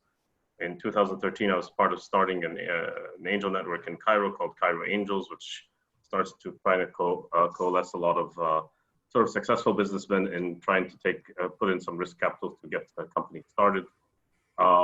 Since then, there have been some more additional 2 or 3 angel networks across the country, as well as some angel funds. Probably 4 different angel funds. On the VC side, that's a little bit more limited. So sort of for Series A investment, there's probably 3 to speak of in the country. We also have had recently in the last 2-3 years, a lot of fintech accelerators come up. So I think there's about 5 or 6 of those. So it's been a pretty healthy ecosystem. Lots of startups. I think in the last 2-3 years, particularly the quality of the startups has changed dramatically, with a lot of people changing it from mid-career to become entrepreneurs. So before we'd have folks coming out of college with technical degrees, etc., that were starting to build companies. Now we're seeing people coming from multinationals, from P&G, mid-career, middle-level managers or executives that choose to go this route and take this crazy risk of building a new company, which, as you all know, is quite a big challenge. And then the last quick thing, I think Egypt has an interesting pocket of technical talent, definitely on the software engineering side quite a bit, but we also have another group, this is a bit unusual. And obviously in the biotech space, you know, you've seen some of the startups in this competition, whether from pharmacology backgrounds or chemistry or biotech. The other element that I think we have a good group of people is in VLSI design or chip level design, MEMS design, and ASIC design. And there's a couple of businesses that have exited to Intel and other large global chip designers and manufacturers that have come out of Egypt. So that's another interesting sort of sub category of talent in the country. So that's 5 seconds overview, and that's all right. Great. That Good was luck not to 5 Egyptian seconds, that was 3 ecosystem. minutes. Kareem. What are you It talking was, about? it was a good speech. Keep it in. Jordan. Sorry Yes. about that. Let's give a credit to Karim. Yeah, it was a good speech. Well, good luck to Egyptian ecosystem. And I would like to say, with an unemployment rate in many countries like US and across Europe rising, we're gonna have a lot of startups all over. Anna, this is Jordan. Just curious. I saw 3 or 4 Egyptian startups on the roster. Is that an incidental, or did you have more Egyptian companies apply, or is it rigged? We just like Egypt. It's like It's this, rigged. Okay. the Red Sea, the fish, and like palm trees overall. You know, it looks like someone did a good job. Me. Good. You mean that I did not a good job?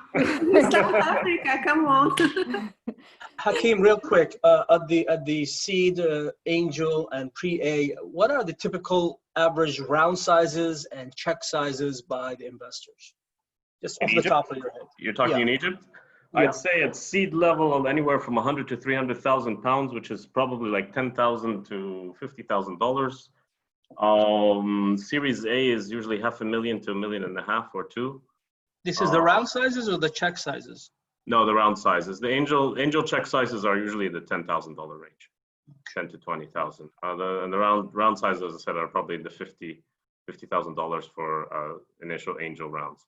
Is it typically equity or convertible notes, or it doesn't matter? It's in the past been a lot of equity. I think now things are changing more to safes or convertibles, and that's more as people get a little bit more educated about the space. And we've had challenges with some angel rounds where the structures were just, you know, uninvestable in future rounds. So I think people are learning that that doesn't work. So. Got it. Thank you, sir.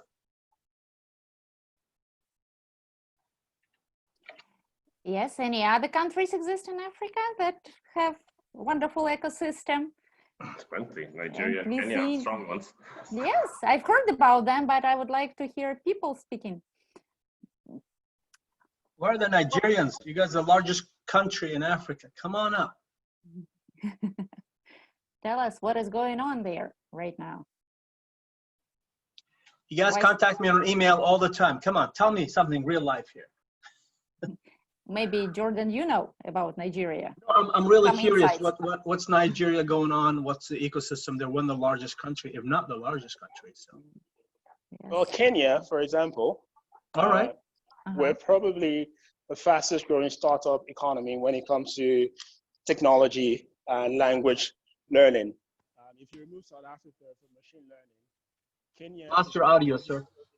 Kenya is probably the most exciting country to be in. I'm in Nairobi, and the amount of startups that we have here who are actually participating in solving some of the critical issues we have in the ecosystem of health tech, fintech, edutech, and even e-commerce using very simplistic but innovative technology, which is why Nairobi is a hub for investment in Eastern and West Africa, and also the hub for technology, obviously. And if you are in Nairobi, then Lagos obviously becomes a natural progression. And for us, for example, being here in Nairobi, we have a number of investors who come here to look at startups.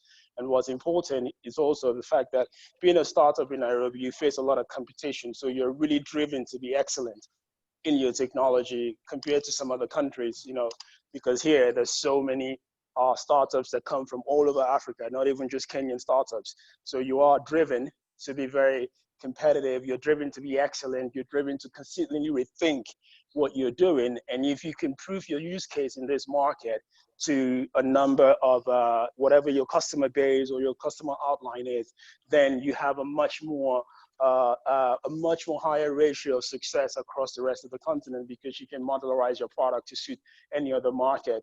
And it's the same, because that is where, you know, innovation lives between Lagos, Nairobi, and Accra. I lived in Cape Town for a long time as a director for one of the largest AI companies before moving to Nairobi.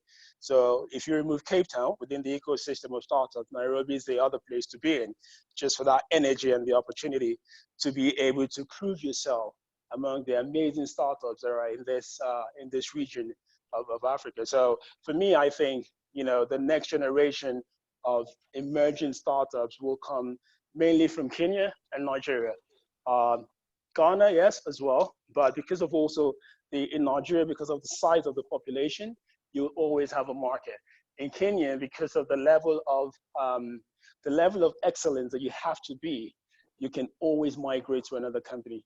And that's why we moved to Nairobi as a startup to start our operations here, and to be able to prove to people here that we can actually do this using the right type of technology. And if you can do that and you're accepted, then I think your chances of being successful are much higher, and that is what is happening. So we have a very vibrant startup ecosystem. We have a huge investment ecosystem, and I'm glad to see a lot of investors in Kenya are beginning to see the light a little bit better, and they're beginning to understand, you know, the way the tech startup works because before it was very predominantly through tradition in terms of how people look at investment. But now we're seeing tech startups from here, you know, doing $200, $300, $400 million in valuation in 4 or 5 years or 6 years. So that is the opportunity that exists in this side of the continent.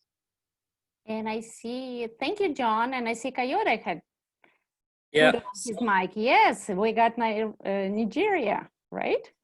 Yeah, so let me talk a little bit about Nigerian startup ecosystem. Like the last speaker rightly said, is the biggest as far as Nigeria has the biggest population in Africa, so definitely the opportunities are there. So let me talk a little bit Nigeria. Hello? Yes, we can hear you. Yeah, go ahead. Okay, because I heard someone talking in the background. Sometimes happens. All right, so in terms of the market, like we said, about 200 million people, so it's quite huge. So the opportunities are there. In terms of, so right now in Nigeria, there are some key startup hubs that we have in Nigeria, predominantly Lagos, Abuja, Port Harcourt, Kano, Ibadan. Those are where the main hubs are, but Lagos seems to be the key drivers here. Today, though we didn't really have much data, but there are almost 1,000 startups that are currently existing in Nigeria. However, new ideas are also coming up, but not still structured. So, which means there's still opportunity for growth in that area. There are quite a number of challenges which any startup in Nigeria is facing today. So we just have to live with that. Broadband internet is not, they are not really the best as compared to when you go to other parts of Africa or Asia or Europe or even America. So it's still a bit expensive when you compare to others. Then reliable power supply is also not really there. So meaning that whoever come up with startup ideas have to definitely build this cost into whatever they are doing. Unlike other places where, you know, people depend on public power. Financing, I'm not really sure if there's a lot of focus on Nigeria in terms of financing opportunities. But like I mentioned earlier, if we are able to structure our things, get our ideas structured, I believe those financing options would come true. Talents, definitely they are there because of the number, they are talents. However, we just need to really harness that. I see tech startup growing in Africa as internet penetration continues to grow, as telecom penetration continues to grow. There are a few things happening in terms of capability development, which would help people to come up with a lot of ideas. Today, we might not really be the biggest, but I see that changing over the next couple of years. Okay, thank you. Anna, Thanks I can a lot. jump in and just talk about South Africa for a minute. Yeah. So I'm with Startup Bootcamp Afritech, and so we run a Pan-African accelerator, and as part of that process, we scout startups from all over the continent. So I've had the honor and privilege to be able to travel to 13 different countries around the continent. And every place we go, we sit with startups. So we run competitions to see who are some of the top startups in each country. So I can kind of give you an assessment of what we've where we've seen some of those trends. As the two previous speakers mentioned, certainly Nairobi and Lagos, or their respective countries, represent two of the biggest ecosystems on the continent. But one of the challenges is that there's startups there face a really big issue with competing with the lack of corporate support. And that's where, I think South Africa, really is kind of in its own category, in much the same way that Egypt doesn't necessarily fit into Africa. South Africa is really, like Silicon Valley on the bottom end of the continent. But what it has going for it is a very solid legal and financial system that's highly regarded and highly trusted. And so that makes startups, especially in the B2B space, it's a lot easier for those startups to scale. So there was a great report that was done by Endeavor, and it compared, certainly there's significantly more startups in Nigeria and Kenya. But the number of, but if you look at startups that get to the point that they've scaled to approximately 100 employees, South Africa has about 90% of all of those startups. So when you see the startups that are able to really break out and get to significant viable businesses, right now South Africa is still kind of the top ecosystem. So, when we look at the attributes, as was mentioned before, like challenges that happen all over the continent, our access to electricity, reliable electricity, expensive data, those types of things. We certainly see an amazing set of similarities, but also big situations that arise as a result of local dynamics. So for example, when we were scouting in Zimbabwe, just due to the lack of cash that's available, we see more kind of crypto and digital money startups in Zimbabwe than just about anywhere else on the continent. Whereas digital health, we see a heavy presence in West Africa. So that's, I guess, kind of a very high level summary of what we've experienced. If anybody is interested, we do a report each year of what we see across all the different regions. So you can just email me, and I'm happy to send you that report of kind of our Pan-African assessment. And I'll just pop my contact details again in the chat window if anybody wants to email me. Hey, look, this is Jordan. Off the top of your head, round sizes and check sizes, please, for pre-Series A. In South Africa or across the continent? Whichever one you know. Yeah, so I think the seed rounds, angel rounds in South Africa tend to be up to about $500,000. Series A would be up to about $5 million in total round sizes. And then beyond that, you start to see Series B, Series C that match more closely to I wouldn't say Silicon Valley, but certainly like tier 2 US ecosystems. And what's a typical check size on both fronts? So angel investors are putting in anywhere from $50,000 to $150,000. And then once you get into Series A, you know, it's 500,000, 100 to 200,000 per individual investors. And then, you know, funds are putting in 500,000 to, you know, 2 to 5 million. Thank you, sir. But are these investors mainly local, or you get also international investments as well? So in South Africa, we're very fortunate that, I mean, there is a very healthy angel investor scene. There is a lot of wealth that's available here. And because the financial system and the legal system is pretty solid, there's good tax incentives that have been put in place by government to provide tax incentives for people to make angel investment. We do see a lot of that. But there's also a huge expat community, and South African startups tend to have significant connections into the Valley and into Europe. So we have a strong international investor ecosystem here.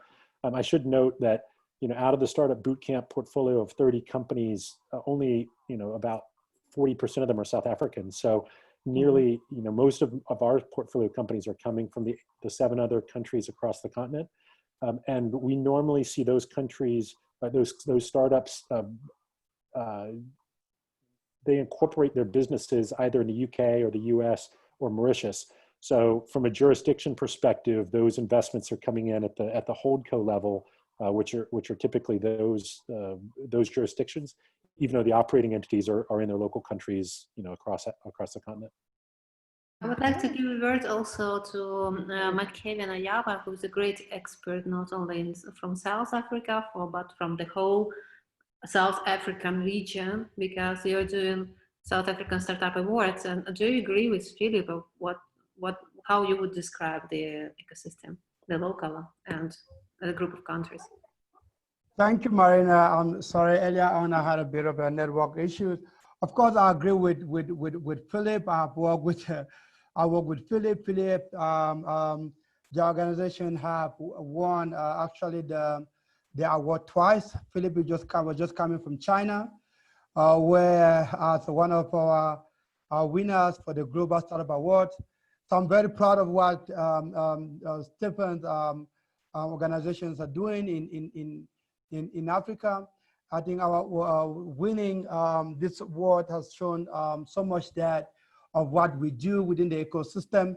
And I think Philip would agree with you because he's experienced that just not only from Southern Africa, but also globally with the China participation at the Global Startup Award in December last year.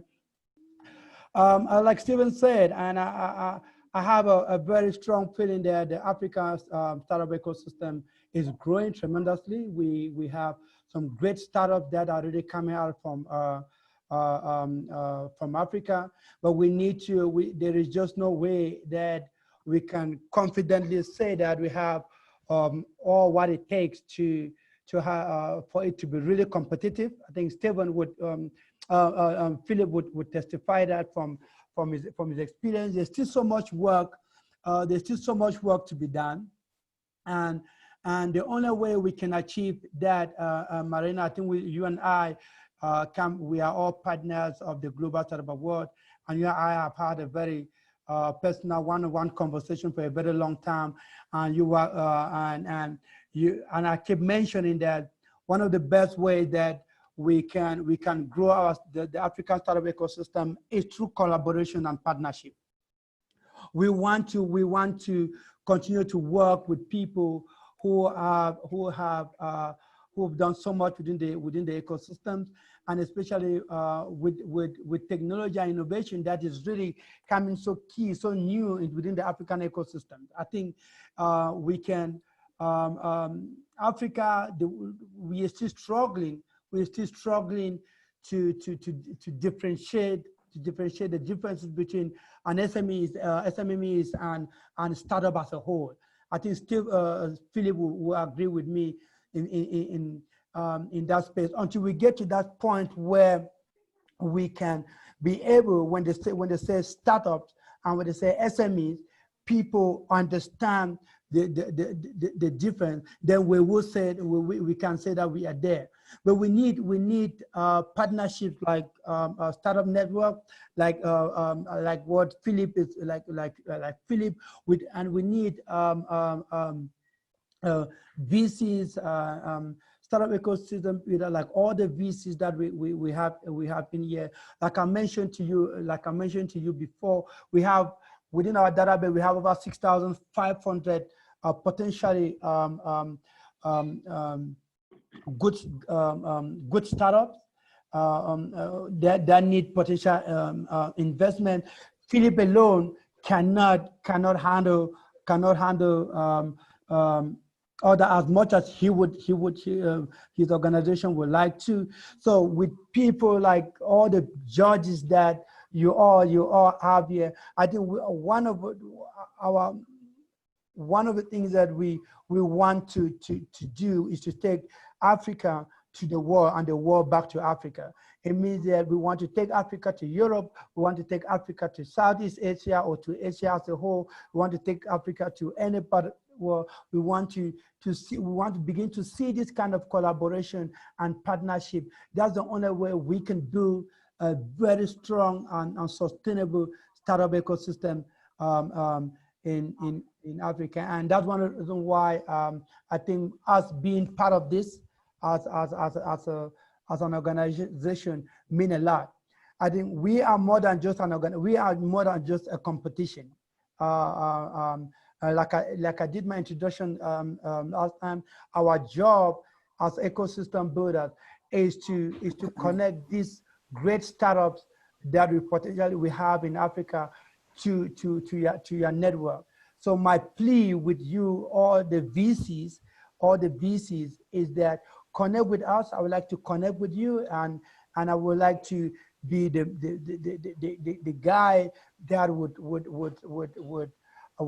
scout you and send you any kind of startup that you need from Africa, especially from Southern Africa, so that we can all make a difference. Thank you. Thank you. And can I make a quick comment? Yep. Can I just make a quick comment? So it's just like thank you very much, Kevin and Philip, for the comments. And I believe Egypt is part of Africa, and we'd love to collaborate more with the rest of the VCs in the region. I think traditionally we have probably collaborated more with the rest of the Arab region or the MENA region, which in our view, at least as Algebra, doesn't make much sense, because our markets, our populations, our challenges are more similar to the rest of Africa than to parts of the Arab region. We're much more part of this continent, and with the same challenges and problems in each of those places. So we'd love to connect as much as possible with other VCs and the ecosystems in the key startup hubs. Well, that's the main point of VC House we are doing right now, right, Alexander? To connect all the different ecosystems throughout globally, where VCs can interact, exchange deals globally, exchange ideas, exchange views and perspectives of developing different ecosystems. So guys, you're welcome to join. Please write to us, please approach with your ideas, and we will be sure to partner with you, to partner with all of you at once. So when are we having a battle for Nigeria? For Lagos? Well, yes, you can write me a letter and we'll do a battle in Nigeria. we can go everywhere. Yes, we have facilities, we have wonderful event managers, and we can do everything. We just need the support of partners. You are there, you know better. Yeah, that's the right answer, Anna. Are you willing to sponsor an event in Nigeria, mister? Put your money where your mouth is. If you said yes, we're in. Right, Anna? Jordan, let's share a village, right? our roles. Let's share our roles. I'll do the event and you'll do the sponsoring part, okay? I'm just trying to get a commission, that's all. No problem. Yes, go ahead. Yeah, Alcil Wazi got connected. You have a girl's perspective on what is going on in Africa with startups and VCs? Yeah, I think, a lot of it has already been addressed, but I think the thing I would want to just, attest and build confidence around is that, there's a lot of the African issue is, I would say, is not a shortage of founders and really strong ideas and businesses. In fact, we've taken a very bullish perspective on the continent. As mentioned, we are building and scaling about 140 tech startups over the next 5 years. And we have, I'm African, majority of our team's African. And so we're very confident around the talent and opportunities here. I think the issue that you'll often run into, and I think where I'd love to sort of have the floor for collaboration, both globally and locally, is what you find, and most people will often say the issue in Africa is access to capital or investment. I would say, what we've seen at Founders Factory, and we're now in our sort of third fintech cohort and going on to our second health tech, is really that there is a surplus of investment. I think the issue is there's a lot of money chasing very few ideas. And part of that issue is that there's a bit of a misalignment and dichotomy in sort of the value chain of investment here. So a lot of international capital and a lot of just capital as a whole is usually chasing sort of your growth to Series A and post investment opportunities, which is great. But the issue you run into on the continent is majority of the population sits at your sort of pre-seed to seed stages. And so what you find is a misalignment in opportunity, and you find that there's not enough capital or syndicated capital going to sort of irrigate that pipeline. So you're able to see investment opportunities grow in the same way you'd come across it in sort of Silicon Valley. And I think what America has done well is built a really strong early stage sort of seed, whether that's all through syndicated funds, et cetera, that play and sort of de-risk that seed stage and sort of create a parachute environment for founders to sort of leap and try and fail. Whereas in Africa, the opportunity cost of failure is still quite high. So for us, I think we welcome any partnerships within Founders Factory and elsewhere that can help us sort of build this front end of the pipeline. I'd say the second part is, for anyone looking to invest on the continent, part of the methodology we apply at Founders Factory is really based on the insight that we've seen. And I think we're now starting to see that benefit come through on portfolio. And that is, capital is one part of the problem, but it's not the only catalyst to growth and success, right? And so when you look at the delta and sort of deal sizes and deal flow in the US alone, raising hundreds of billions in VC in 1 year compared to a couple of 100 million over maybe 100 or 200 deals in Africa. What we found is not an issue. The issue is not a deficit in the quality of founders, or that European or American founders are any way stronger than African founders. The issue or the gap that you find is a support and product and growth and ecosystem support. And so what we've done as a model level is we've got a venture development model where we seed a little bit of capital, but we have a makers lab where we actually co-build with founders. And we start to really help them build attractive products and help them shore up their strategies, their commercial strategies. And then because we're corporate backed, I think to Philip's point, part of the benefit of being in South Africa is you're surrounded by really strong corporates. And so we leverage them for sort of those expertise. We leverage them for pilots, and any founder will tell you it's really hard to get not only your first customer, but let alone get to your 1,000th. And so I think if you can invest and work with partners that sort of have a blended model to venture capital or venture development, I would say is one of the opportunity areas here. I mean, in our last fintech cohort, we've seen startups, come in at $2-3 million valuations, are now raising at almost 18 million, over 400% growth in just 6 months of working with us. And that's not because of, any sort of magic pill we have, but it just shows that if you mirror or match your capital investment with some level of strong co-build support, we can really yield the opportunity sets. And I do believe that unicorns are possible in Africa. And for us, we've taken and invested quite a bit of capital and human capital towards achieving that, and also creating an ecosystem that can develop unicorns, but absorb them as well. Wonderful, Wazi. Thank you so much. Guys, we have 3 minutes to go until we are running. I wanted to ask one interesting question, really. I was thinking about that. Can anybody from the jury ask, like, what are the most famous unicorn startups which were raised on African lands? And this is the first question. And the second one is, what about the scaling up within the country? How is it difficult or easier, like, to do the scale up within the Africa region from whatever country, comparing to Europe or comparing to America continent, for example? Or how is it easier, difficult to do the scaling up for an African startup in any country to reach Europe or America or Australia or whatever? Can anybody answer that questions? I just want to make one comment on that. The most common thing that we talk about here is that we're not pursuing unicorns in Africa. We're pursuing gazelles. And now in the Corona arena, like the most common term used is that we're pursuing camels, which are startups that can survive long periods in tough environments, and that's really the part of the narrative that we're changing, right? I mean, the whole unicorn, the pursuit of unicorns globally, has certainly produced some fantastic stories, but the reality in Africa is that unicorns aren't really what we're looking for. We're looking for, very highly scalable companies, but that have sustainable business models. Yeah, that's a nice point of view, right?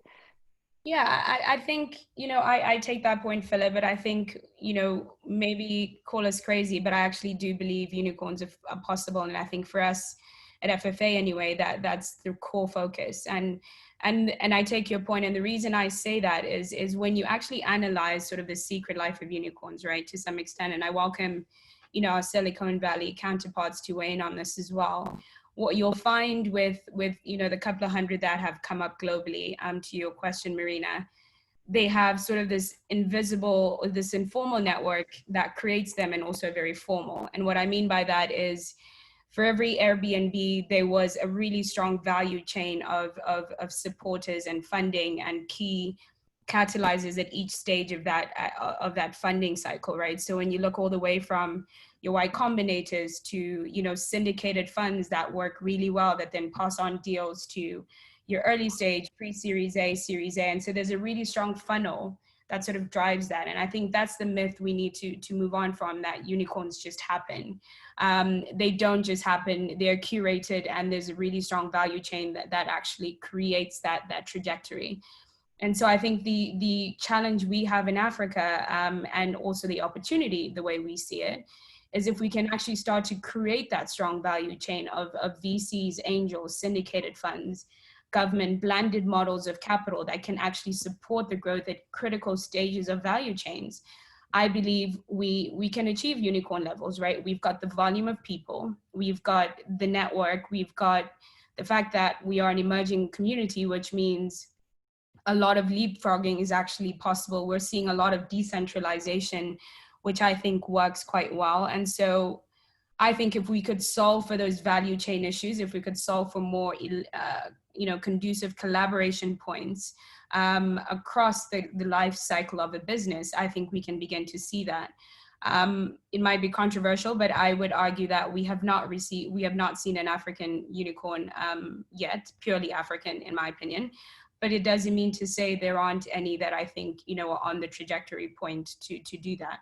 I think all the, intrinsics are here. We just need to solve and create those ecosystem bridges like all the other ecosystems have done. Yeah. Just to add a little bit of comment on that, I fully agree with you. And I think one of the fastest way to get it, and this is probably what happened mostly in Silicon Valley, is exits, right? And once you do have one or two successes, they breed tons, right? We've had, maybe in Egypt, there's only been sort of one IPO of a VC-backed business so far, right? So that was Fawri. It's the fintech space. It was a business we supported from a previous fund, which is now worth $500 million. But coming out of Fawri, which is interesting, is now we're seeing lots of new startups coming out of that, and some of the founders of Fawri are becoming angel investors, et cetera. And we've had like maybe 2 or 3 large software companies that were successful exited in some way in the past that start building this ecosystem. You almost, I think it was Endeavor who created a map that looked at all the startups and where they'd come from, and it was literally, you could see there were like 3 or 4 poles of major companies that had been successful, and there were offshoots, not offshoots, but ex-employees, ex-founders that had some spare money to invest in startups, and I think that's what we need. We need a few successes, and it probably only takes 2 or 3 successes in any given country that starts breeding that sort of cycle. And Yeah. You know, I hope to see that more frequently, and we'll see how that evolves. But that's really what I think drives a lot, and also makes employees also believe in the stock option idea, and that there's a value there. It's just not a bunch of numbers on paper, right? So.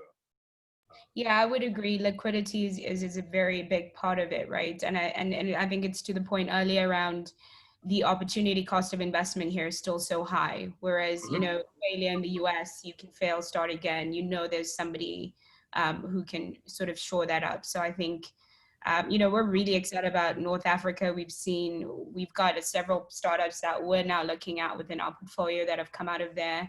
And, you know, very bullish on the continent. I think if people are interested in finding sort of the next wave of opportunity, I would say this is it. I think we've still got some problems to solve like everyone else, but I think the brain power and the investment is now driving towards that. Yes, and I can clearly see that what we need is time to sit down and talk a little bit about our home stuff, about our international stuff, and how to deal with it, right? So, Alexander, probably we will do the next meetup without startups, right? Only VCs. Probably, yeah.